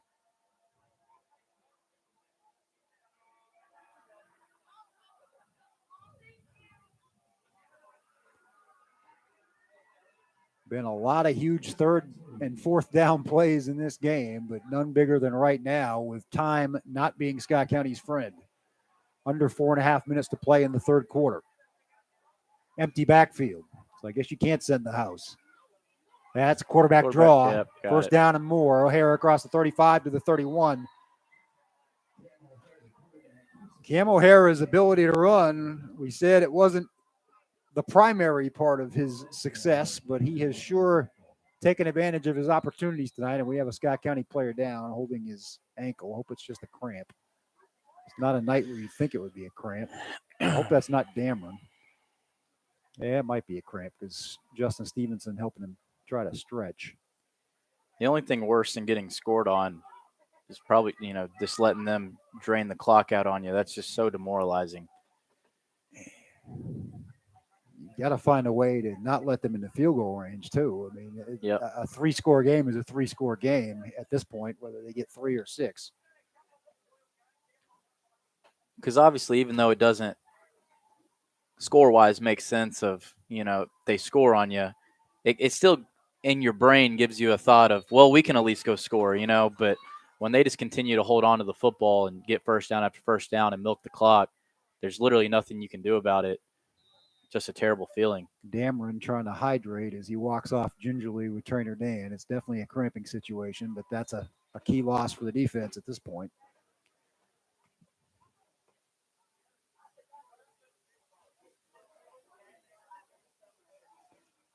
You almost feel like Cooper has to give Scott County another gift of a hold, a penalty. The second and third RPI teams in 5A are in trouble tonight, folks. Marr, that stutter step that's been so valuable to him all night, gets him some extra yardage here out to the 22. He's a couple of yards shy of another first down and the red zone. It seems like Scott County's getting some penetration back there. They're not even coming close to touching Mars. So I don't know if it's just completely on the other side of the ball, but second and 1. Anytime we see anybody in the backfield, he just runs right away from them. Got to keep an eye on Alexander. He'll draw a second defender out here. It's just going to be Marr running for the first down, bouncing right. It'll be first and goal as he pushes a Scott County tackler across the 10. And another Cardinal is down over there. You knew their offense was good, but you didn't know Scott County wouldn't be able to really stop them like this. I had my concerns. That was balanced by my thought that maybe Scott County would be just as tough for Cooper to stop. Right. It has not materialized that way. And that's where the turnovers come in, as we talked about. You know, you can't turn the ball over twice. I just can't help but think Keegan Marr wouldn't be able to do this against a Scott County team at full strength with the Jasante Harmon in the middle, for example. Yeah, that's a big difference from last year as well. And it's kind of pick your poison because every time with Alexander out wide, Scott County has clamped him, which means they bring Luke Valencia, the outside linebacker, all the way out, kind of play bump and run, and then the cornerback plays over top. So they try to take away the slant, and then the corner takes away the go route. The one time they didn't do it, it was just man on man. They threw a go route. He caught it over the defender for a touchdown. So now Scott County's gone back to clamping, which gives Cooper one extra guy in the box to block, and they're just having their way in the run game. So it's kind of, you know, you don't really know what to do if you're Coach Monty McIntyre. If I don't clamp the guy, they're just going to throw a go route. If I do clamp him, then I'm outnumbered in the run game, and they're just going to run it on me. So it's a big mystery, and again, we read those 4 names at the start of the game and said you got to find a way to stop all these guys in some form or another. And it's been Marr that's really made everything possible. Their inability to keep Marr under wraps has opened up everything else, more so than it even usually would be. And You're talking about a quarterback in O'Hara that's thrown 40 touchdown passes, now 41. This deep, though, down the field, now they're getting in the red zone.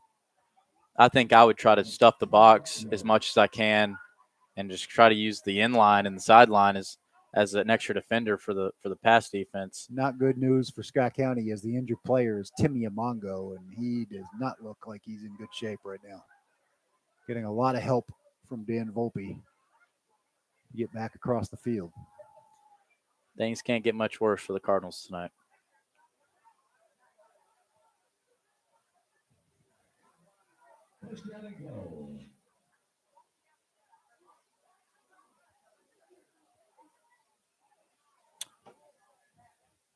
Ball marked inside the 10.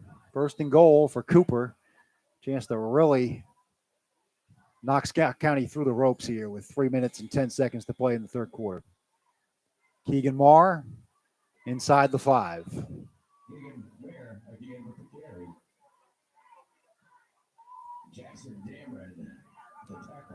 Dameron back in the game, makes the stop, but not before Marr gains 6.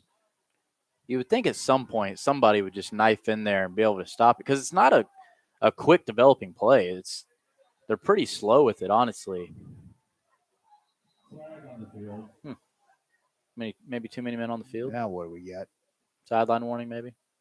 Haven't seen that tonight yet. No, it is on their sideline, so at least it's not on Jim McKee. Usually they let the play run if that's the case, unless it's Yeah, I don't know what maybe just too many men on the field for the offense. Broke the huddle with 12. That's the only thing I can think of. Now we're gonna Or have a because conference. maybe with the knee pads, hey, if we have to get on you again, we're gonna throw a flag type thing. Because that was a very weird time to throw a flag. Yep, roll the play dead completely. Or is it a clock issue? The official coming over this way. I don't know why they would throw a flag for the clock.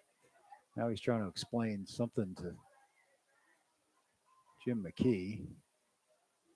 Now they're just sitting here talking, so I don't. We're just gonna hang out. I don't know what's going on here.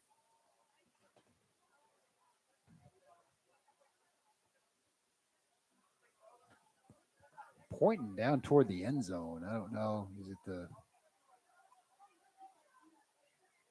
Now the official is There's some running police down officers down there. Maybe trying to get some police officers. Maybe something. Something in the end zone. I don't know. But it still doesn't explain the flag. If you want to blow the game dead to talk about something, fine. But what's the flag? Yeah, there are. I believe that's Dwayne Ellison and 3 sheriffs right behind him walking through the field with the official here. This is a strange situation. I wish I had more of an explanation for you. Maybe. Again, we're just speculating, but maybe someone on the sideline said something that they shouldn't have said to a referee. But why would that require 3 cops? Right. I don't know. Unless it was a threatening message, would be my only guess of why you would bring in authorities. Because we have 2 officials talking to some people on the sideline down there, and that's exactly where the officers are walking.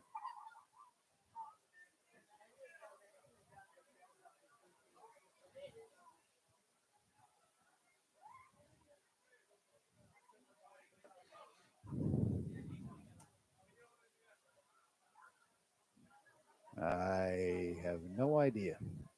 Yeah, they walked down to a mark, and now they're not really talking to anybody.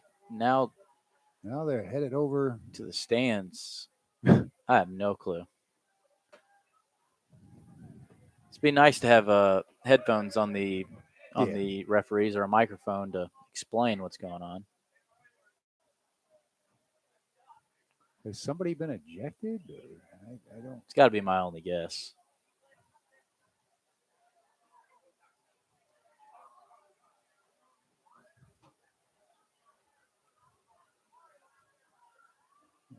It doesn't involve a player or a coach because the ball has not moved.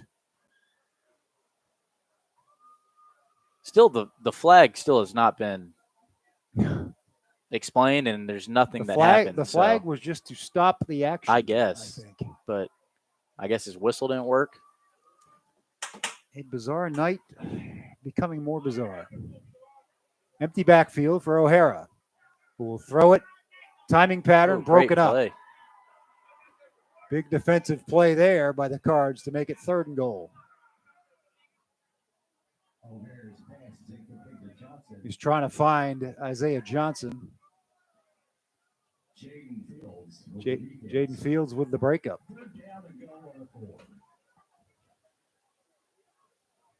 You'd have to think this is 2-down territory for Cooper as well.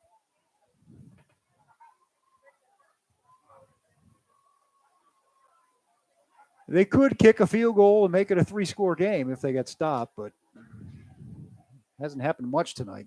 Yep. Marr bounces to the right. They're not going to get him.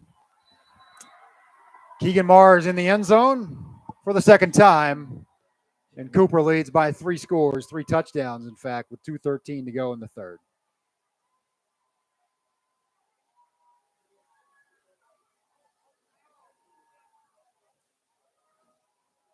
Get knocked off tonight, but I didn't see it being this decisive. And again, been a lot of self-inflicted issues. It usually seems like that when the Cardinals do lose. It's never just doesn't it feel like it's never the other team just kind of beats us. It's always Worst night possible for the Cardinals happened.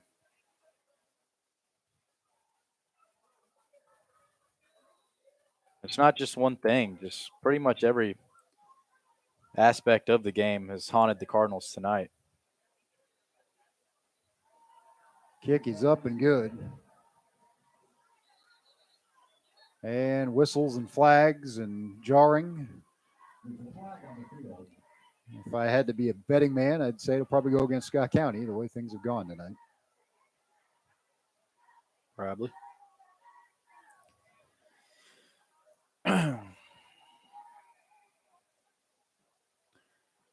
From offense to defense, special teams, injuries, penalties, turnovers, Scott County is pretty much lost in every phase of the game. All the ones that you've heard from time immemorial that you have to not get beaten in to prevail in the playoffs and advance. It has not gone their way. That's the bad thing about the playoffs. You know, it's one game, you're out. And Scott County picked just a terrible night to play probably their worst game of the year.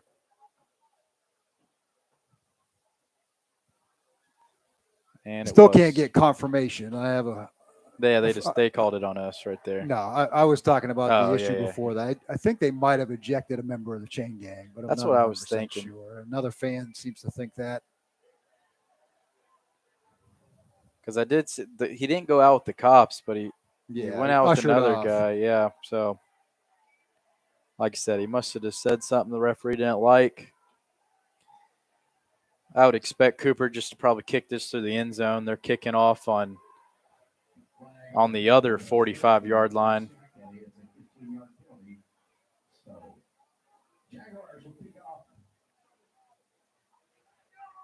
On their own 45. They will kick it off and boom it through the end zone from the Scott County 45. So Cards have to go 80 yards. They have to score twice after that. And they have to get some stops for this to even be an issue at this point. Yep. Obviously, the best way this would happen for the Cardinals is, you get a couple chunks, get a huge explosive, score on a long play, get a 3 and out. Then you got the fourth quarter to feel like you at least have a chance. But you can't go on one of your long, meticulous, 7-minute drives, even if you do score, because then you'll just run out of time.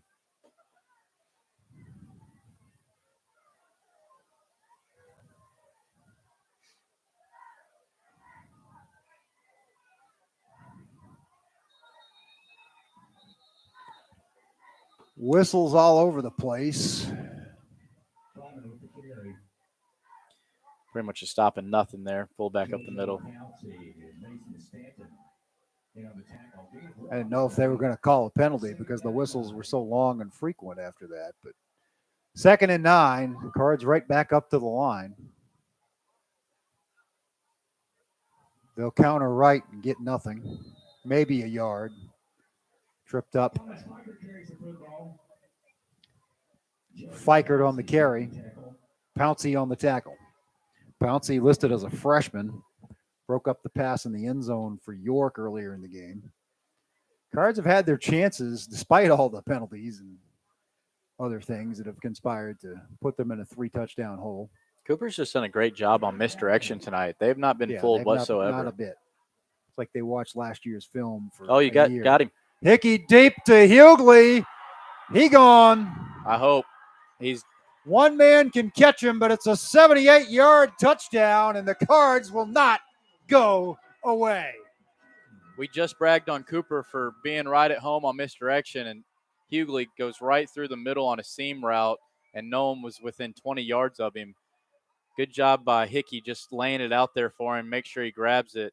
Hughley took care of the rest and outraced the defense for 6. Again, we just talked about Scott County has to get an explosive play, a big chunk play for a touchdown to even have a chance. They're going to get it back to a 2-score game. Just been playing that chase game all night long, though.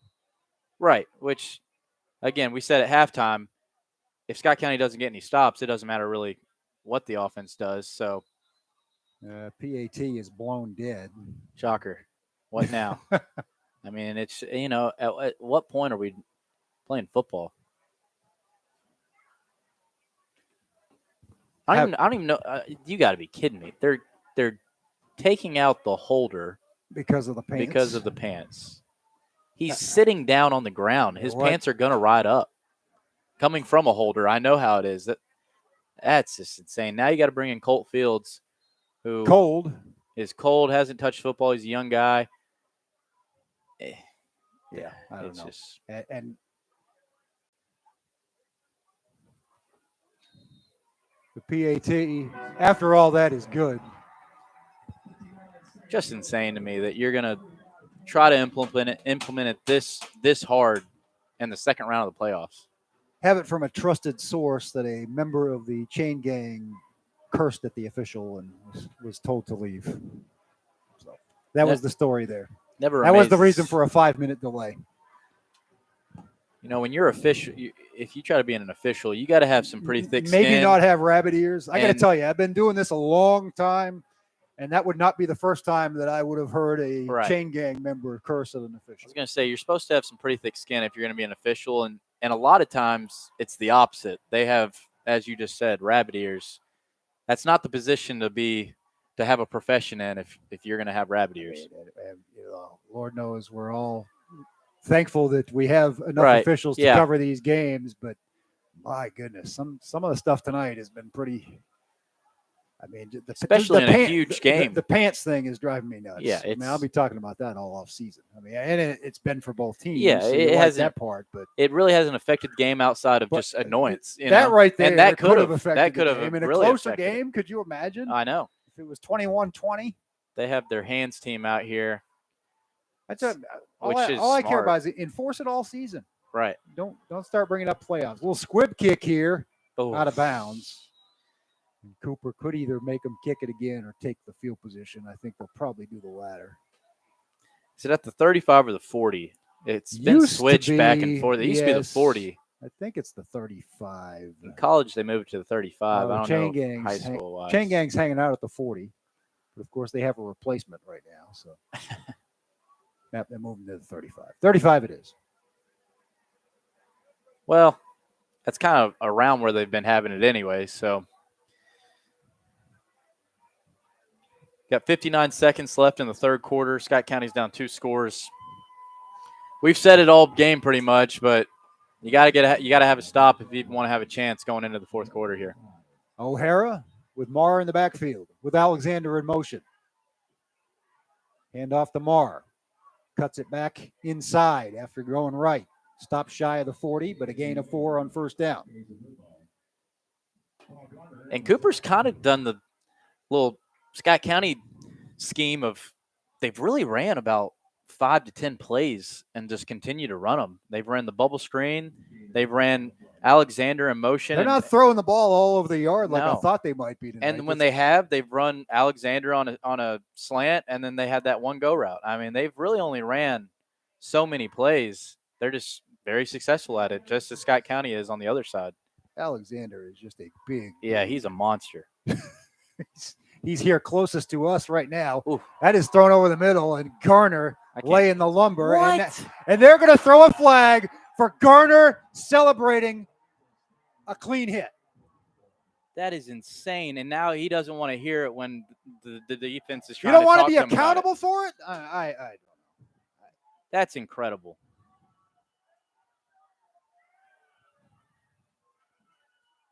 That's just terrible. Yeah, I got nothing. And go figure, that's the same official that's been kicking every kid out for his pants.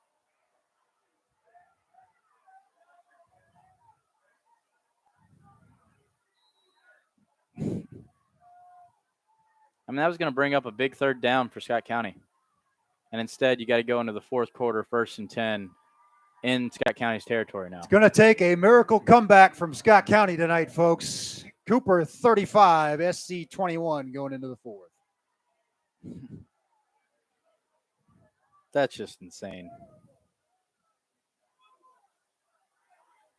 Oh. Now he's out there writing stuff down. If I with Jim McKee, it would be very hard for me not to get another unsportsmanlike penalty.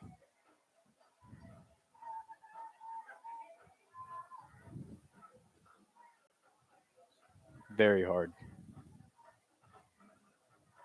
You hate to see officials try to make it all about themselves. And that's what's kind of happened tonight.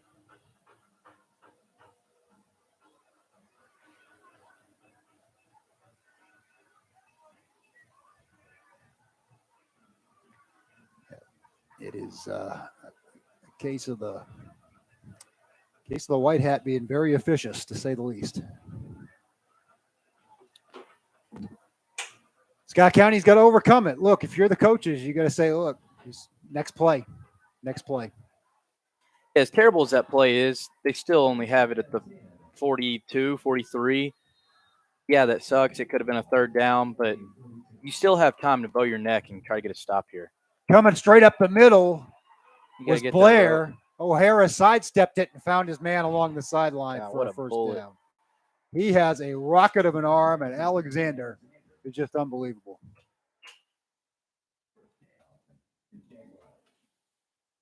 Third quarter stats, Cooper barely with the edge in yardage, 265 to 248. They just added to it there with O'Hara's 10th completion of the night. That's Alexander's 4th catch for $120. Clock stops as he goes out of bounds with 11:52 left. That kind of needs a break here. Tip ball, strip, something. They've not had a break. They haven't had one at all. Marr inside, keeps it low, advances to the 26. I mean, even there, it looks like, we finally got a stop of nothing. He gains 3-4 yards. I mean, it's just insane.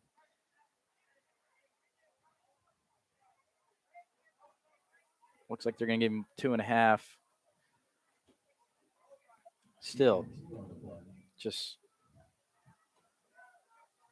couldn't go much worse for Scott County tonight.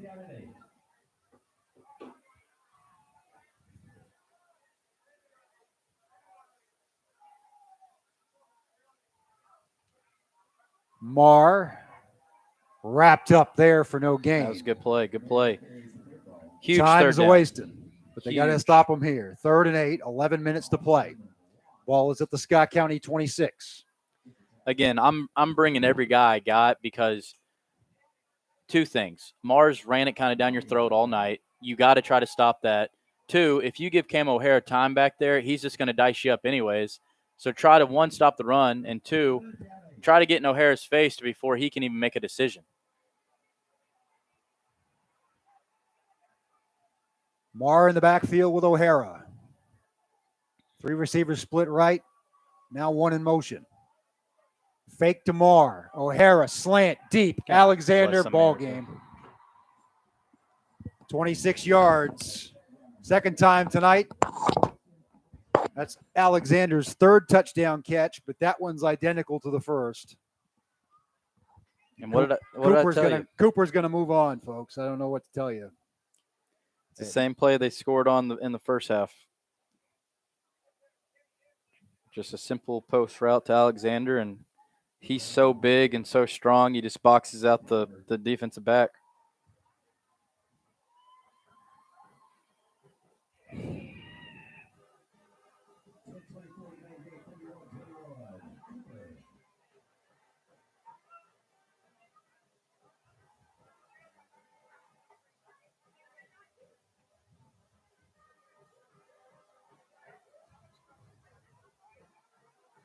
They're good anyway, but they've had a lot of extra opportunities to be good tonight.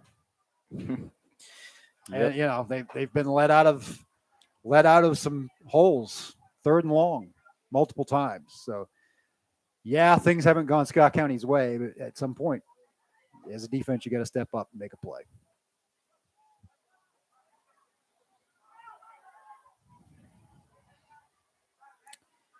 Yeah, as a Scott County fan, you were hoping in the second half things would change for you and it would start going your way.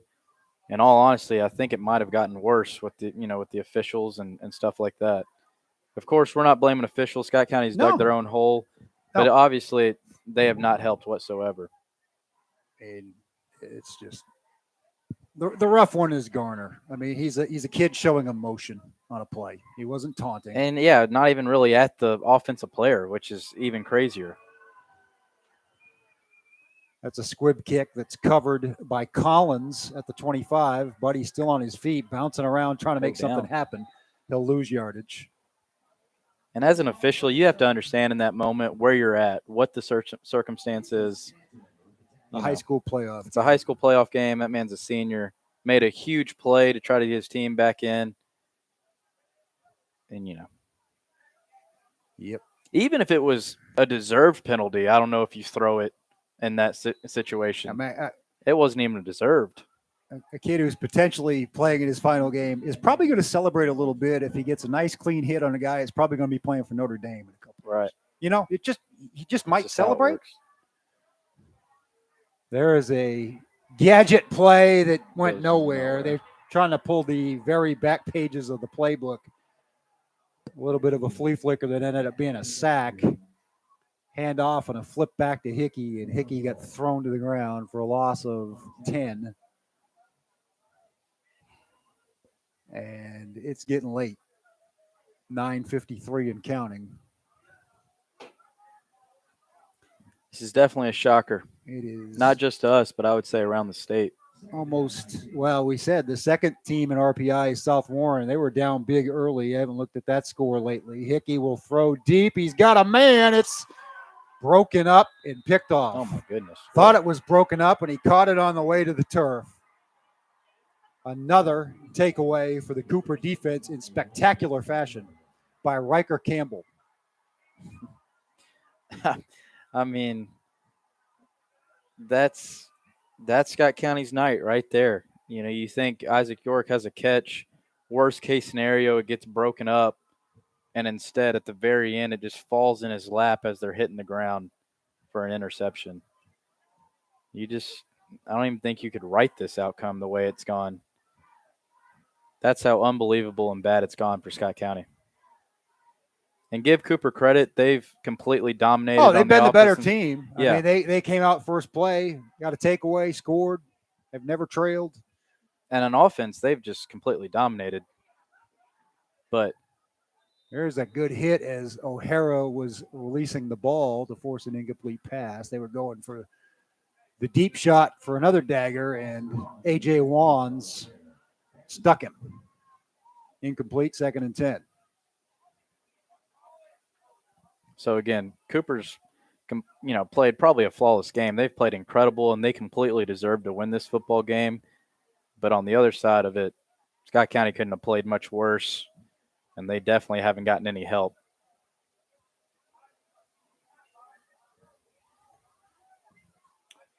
$9:27 to more than likely basketball and wrestling season here for Scott County, or baseball preseason.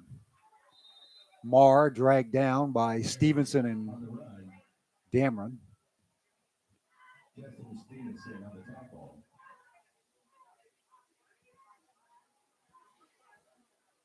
Ball at the Scott County 42. It's 3rd and 7.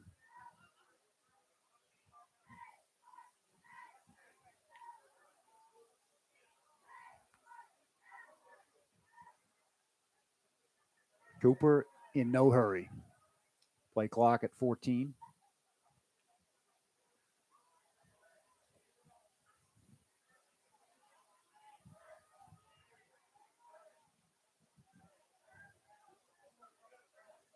Marr tripped up shy of the marker. And some extracurricular is a wrestling match. Speaking of wrestling, going on at the 30-yard line. Antonio Fry got tangled up in it. No flags. I'm amazed we didn't see one there. If it had mattered, they would have. Definitely out of reach at this point.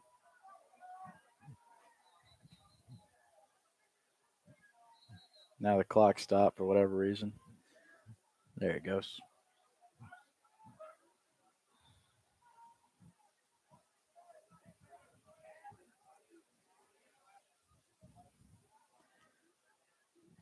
Going to bring up 4th and 3. At the Scott County 38. Be shocked if they just don't give it to Marr here. They're going to call a timeout. They were trying to get Scott County to jump, and the play clock was about to run out at 8:02. I thought he was going to call a very late offsides, and I was going to say that's very fitting to the night. That would be.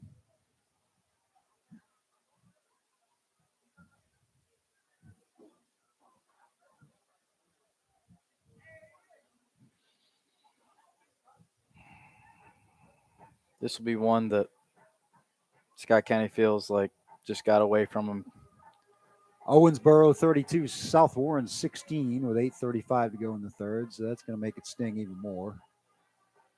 Scott County had potential home games in the third and fourth rounds of this 5A playoffs, but the second round appears to have tripped them up as Cooper, with its highly touted stars, coming in here and dropping the hammer from beginning to end. Bad thing is all those guys are back next year. Yep.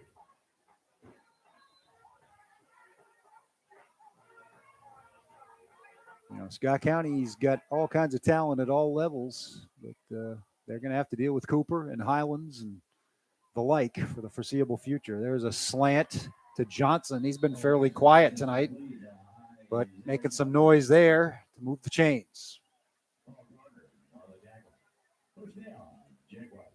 You got to like the way Cooper played, though, man. They've done everything the correct way. They were very stout on defense, very disciplined. Look, they haven't put themselves in position in any bad position, right? To draw some of the things that Scott and they've been smart on offense. They haven't tried to force anything, as we mentioned earlier. If they're going to play one-on-one on Alexander, they throw it out to him. If they try to clamp him, they run the ball with Marr. I mean, they've been so smart with play calling. They've done a great job, and I mean, they definitely deserve to win this game. It's just very shocking to Scott County people right now. Marr inside the 20, down to the 16. He is now over 100 yards. He was at 97 going into the fourth quarter. You start to feel for guys like Paul Garner that has given so much to this program. Fifth-year senior Paul Garner, fifth-year senior Thomas Fikert. And guys that just have given everything for Valencia. the Scott County. Luke Valencia, people that truly love Scott County. You really hurt for those people. It's a terrible feeling to be in.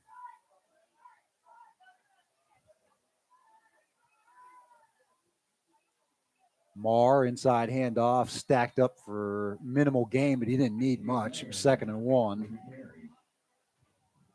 I think they're going to mark it shy of the 15, but they'll just hand it to him again, I'm sure. Nope, now they put it right on the 15 and say move the chains. That's going to allow Cooper to run another couple of minutes off the clock at the very least, and probably punch it in, to be honest. First down for the Jaguars on the Scott County 15.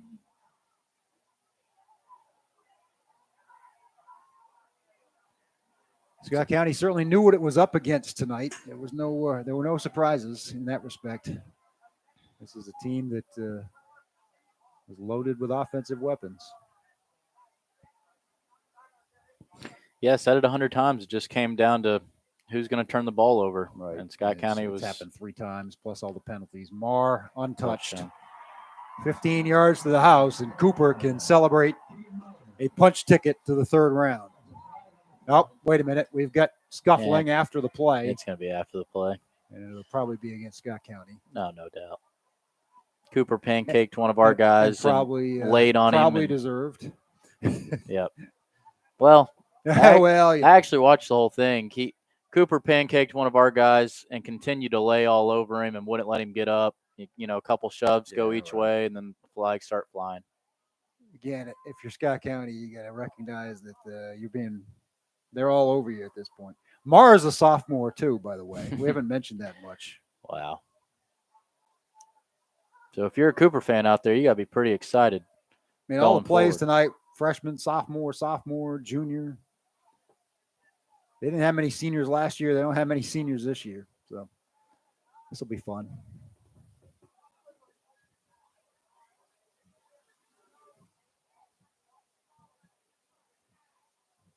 Here they go again, just huddling up. This has Take been a your long sweet night time. already. It's 9:44. I started today in the Central Time Zone, so it's particularly Even longer for you. strange for me. What should happen is the touchdown should count Yeah, after the that play, gets marked unsportsmanlike, off. probably both teams, and that should be it. I don't know how they haven't got this out yet. And dead ball, personal foul, Scott County. Of course, only okay. Dead ball, personal foul. Okay. Offset. You got to find the little things to make you laugh in times like this. And touchdown will stand. Nothing else will come of it. They will kick it to make it 49-21 with 5:55 to play. La-di-da. And we're still just standing around. I mean, how are you refereeing a playoff Keegan football Morris game? scored this touchdown 5 minutes ago. This is ridiculous. It's just insane to me. And here comes another flag. It's on me. And guess what? It's the same guy. Same guy that threw the flag on everybody else. I think he just ejected somebody. Did he Man, eject? that guy's soft. Did he eject Paul Garner? I think he did. Dameron? I think it is Paul. Wow. That guy should not be allowed to officiate. Again, folks, full credit to Cooper. The better team has won tonight, but there have been some irregularities. Actually, I think it is Dameron because Paul's still in and Dameron's coming off. So either way.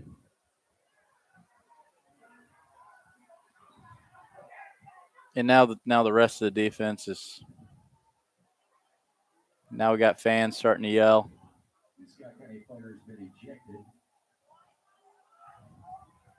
Just unbelievable. No one comes to these games to watch them.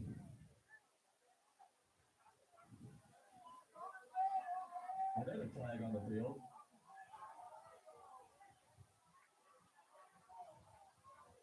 You would think they would want this game to go along quicker. Instead, they're delaying it as much as they possibly can.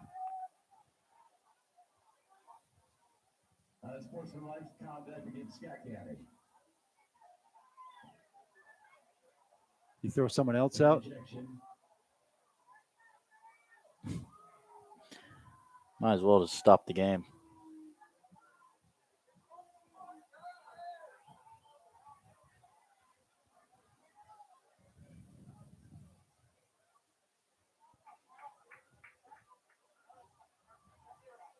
It's probably a good thing I'm up here with you, Cal, because I'd be right along with those guys.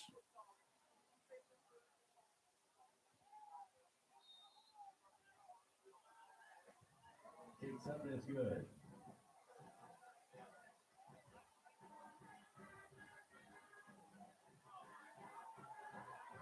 I mean, there was another flag that just flew. You've got to be kidding me. And there literally was nothing going on. Scott County's running off the field. I mean, Yeah. I think this is on a coach. This is it on Big D? I think it's on Little D. Maybe Big D. Now Little D's going to follow him down the sideline now. Yeah, that guy's pathetic. And you can hear the crowd. Oh, And he I'm just glad threw you could throw another one. He just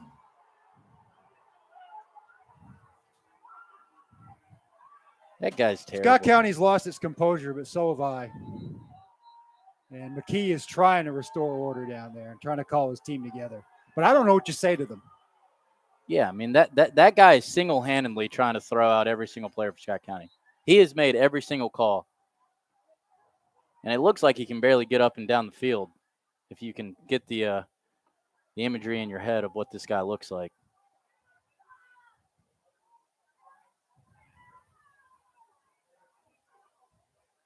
Jim McKee has called literally every eligible player left on the Scott County But you can sideline tell together. that he's really not that mad because he knows it's deserved. No.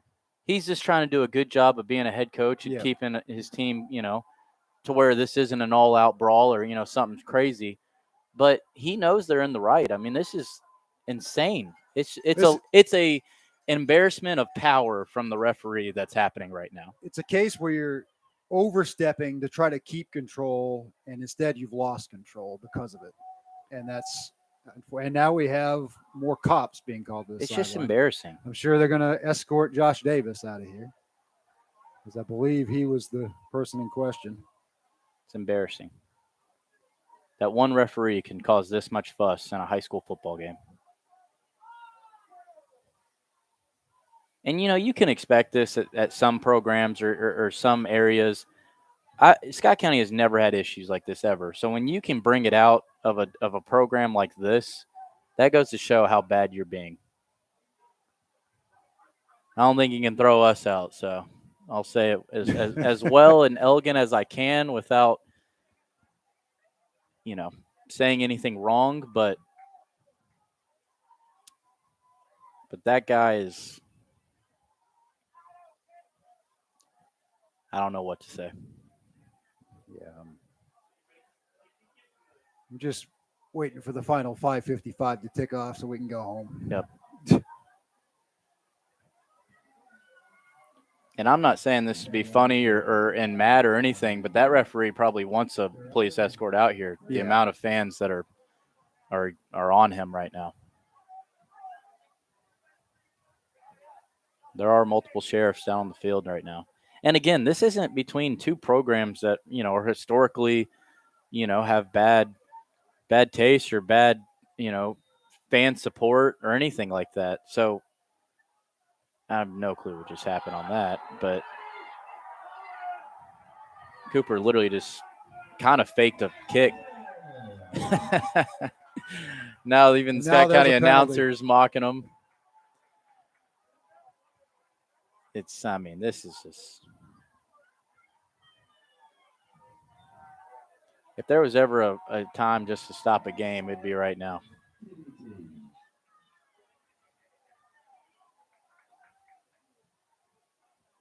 Keegan Martz scored now 10 minutes ago.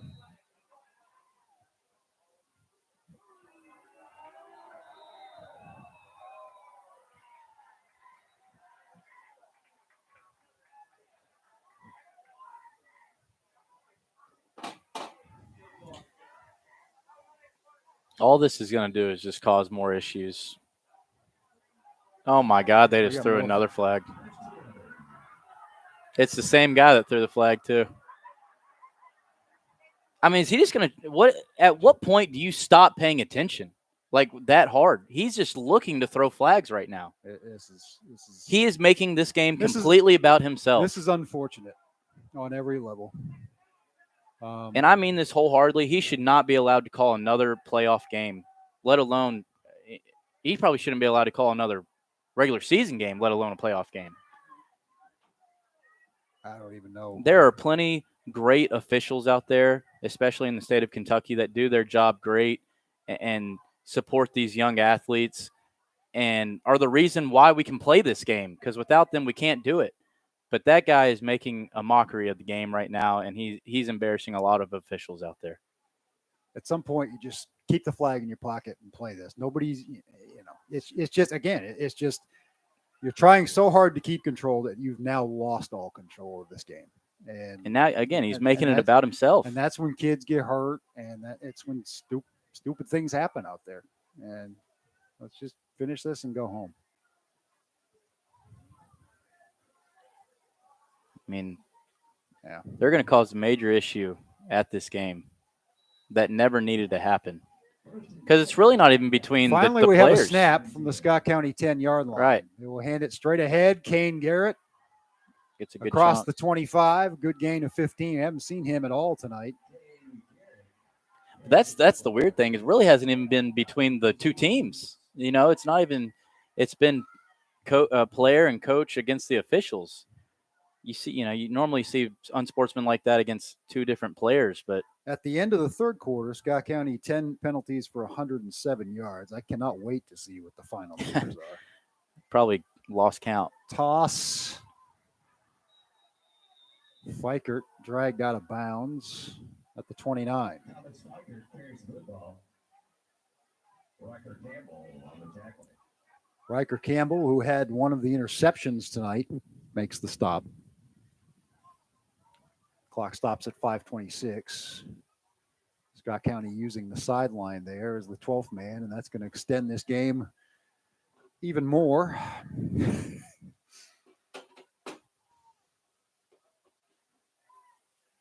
Hickey, play action, broken up, had his man. It was Lilly. Yeah, it looked like two Scott County guys kind of ran the same route, and just one Cooper defender was right in the middle of them, got a hand in there and broke it up.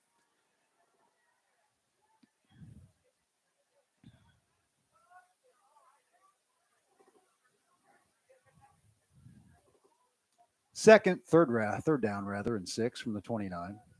Hickey under center. Hughley in motion. Straight ahead, Garrett, first down and more, across the 40 to the 43. And Garrett carries the football. First down, Scott County.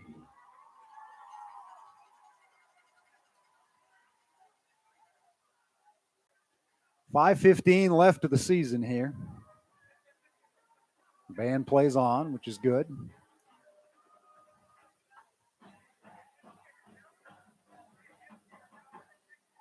Cooper came in tonight with revenge on its mind after a loss last year, and it has played out that way for them. That throw was low and behind Hughley. Yeah, not a great throw. Incomplete.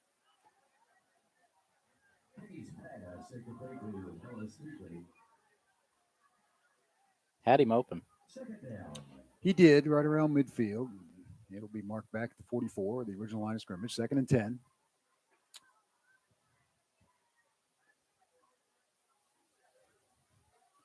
If you're in the area tomorrow, big football game is Georgetown College, ranked 6th in the country, playing Campbellsville with a chance to wrap up sole possession of the Mid-South Conference title and a home game in the NAIA playoffs, more than likely. That'll kick off at 1:30 at Toyota Stadium as Hughley carries the ball to the 48. 3rd down and about 6, maybe 7. You know, in games like this, at the end of it, you normally have ill feelings towards the other team of everything that happened, and we don't at all. I mean, nothing but respect and mad props for great. Cooper. I hope they go on and win it all, and I think they can. No doubt. I mean, they've played great, and like I said, other than a few, football things, you get a little chippy. Other than that, I mean, it's been very good, and both teams have respected each other great. I think a lot of people will probably think that that's what happened. It just got real chippy between these two teams, and that's not the case at all. No, it was all between plays and words mostly. And we're a society that's overly sensitive to words now, as it is sometimes. I think there's a strip sack. Scott County will cover it up. Yeah, Austin Alexander finally got his. Cooper covered it up. Wow. 4th turnover. Austin Alexander he got his sack, his 16th of the season. Strip sack at that. He knew at some point he'd get back there. Still 3:45. It feels like this last. This has been a long quarter. Yep. Not much else to say.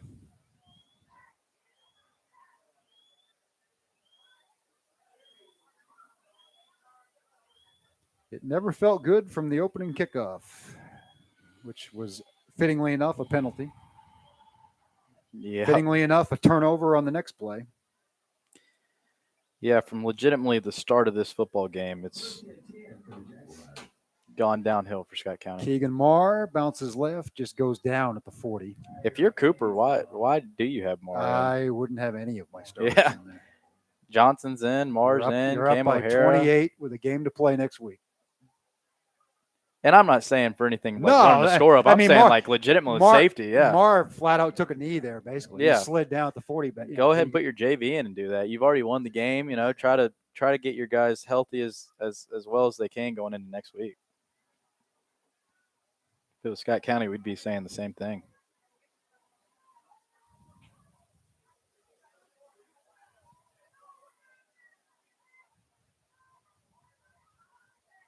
Taking all the time they can off the play clock. It's Marr running around, killing time. He Goes might right, score. heads back left. He may go 30, 25. Still tiptoeing the sidelines out at the 20. The clock hasn't stopped. It should. Not that it matters. Not a running clock situation. Valencia chased him out of bounds over there.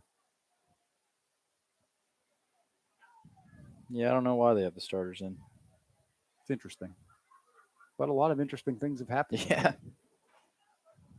This might be the one thing that we've even questioned at all about Cooper.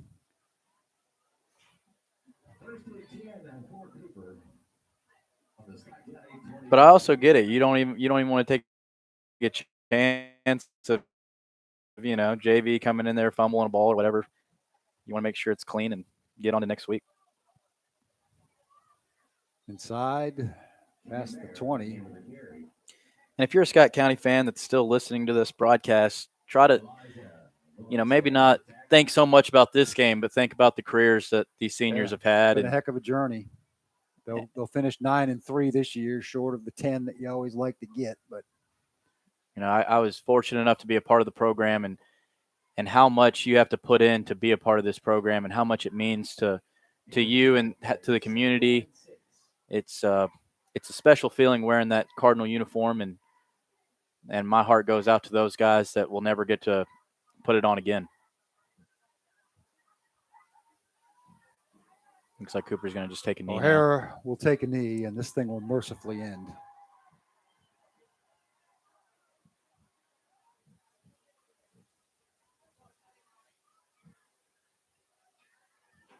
It was a butt whipping, and the Jaguars are capable of winning it all. We'll see as time goes on if they do. Yeah, if they play like that, they have a great chance, especially with all the parity in 5A.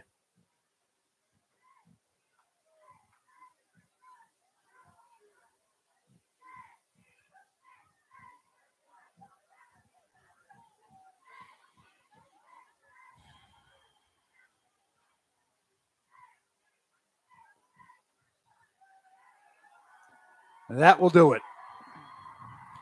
Just got to hope Scott County, nothing happens in this line right here, and move on and show your class. Again, as you said, it wasn't about Cooper at any point. Nope, it was not. There's really no animosity. And the sheriffs are escorting the referees into the locker room, as they should. Good policy anyway. Yeah, you probably should anyways. Game. Yeah, no doubt. But because you just never know with parents. It was a strange one. We will sign off and say good night and God bless, and hope you enjoyed the season. We enjoyed bringing it to you on behalf of DT Wells, Mike Scoggin, Peter Wilson, Ryan Minion, James Scoggin, Sam Sutton. Everybody else has been a part of it, whether it was Scott County or Great Crossing here on the Bird's Nest Broadcasting Network. I want to thank you all for being part of it. Looking forward to basketball season coming up very soon, an aggressive schedule of 20-plus games, and we'll be looking forward to bringing you that action December, January, February, and beyond. Until next time, it's been a business doing pleasure with you, but we got to say bye.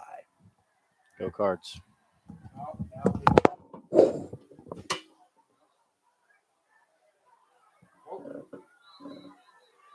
It's gone. This is ridiculous.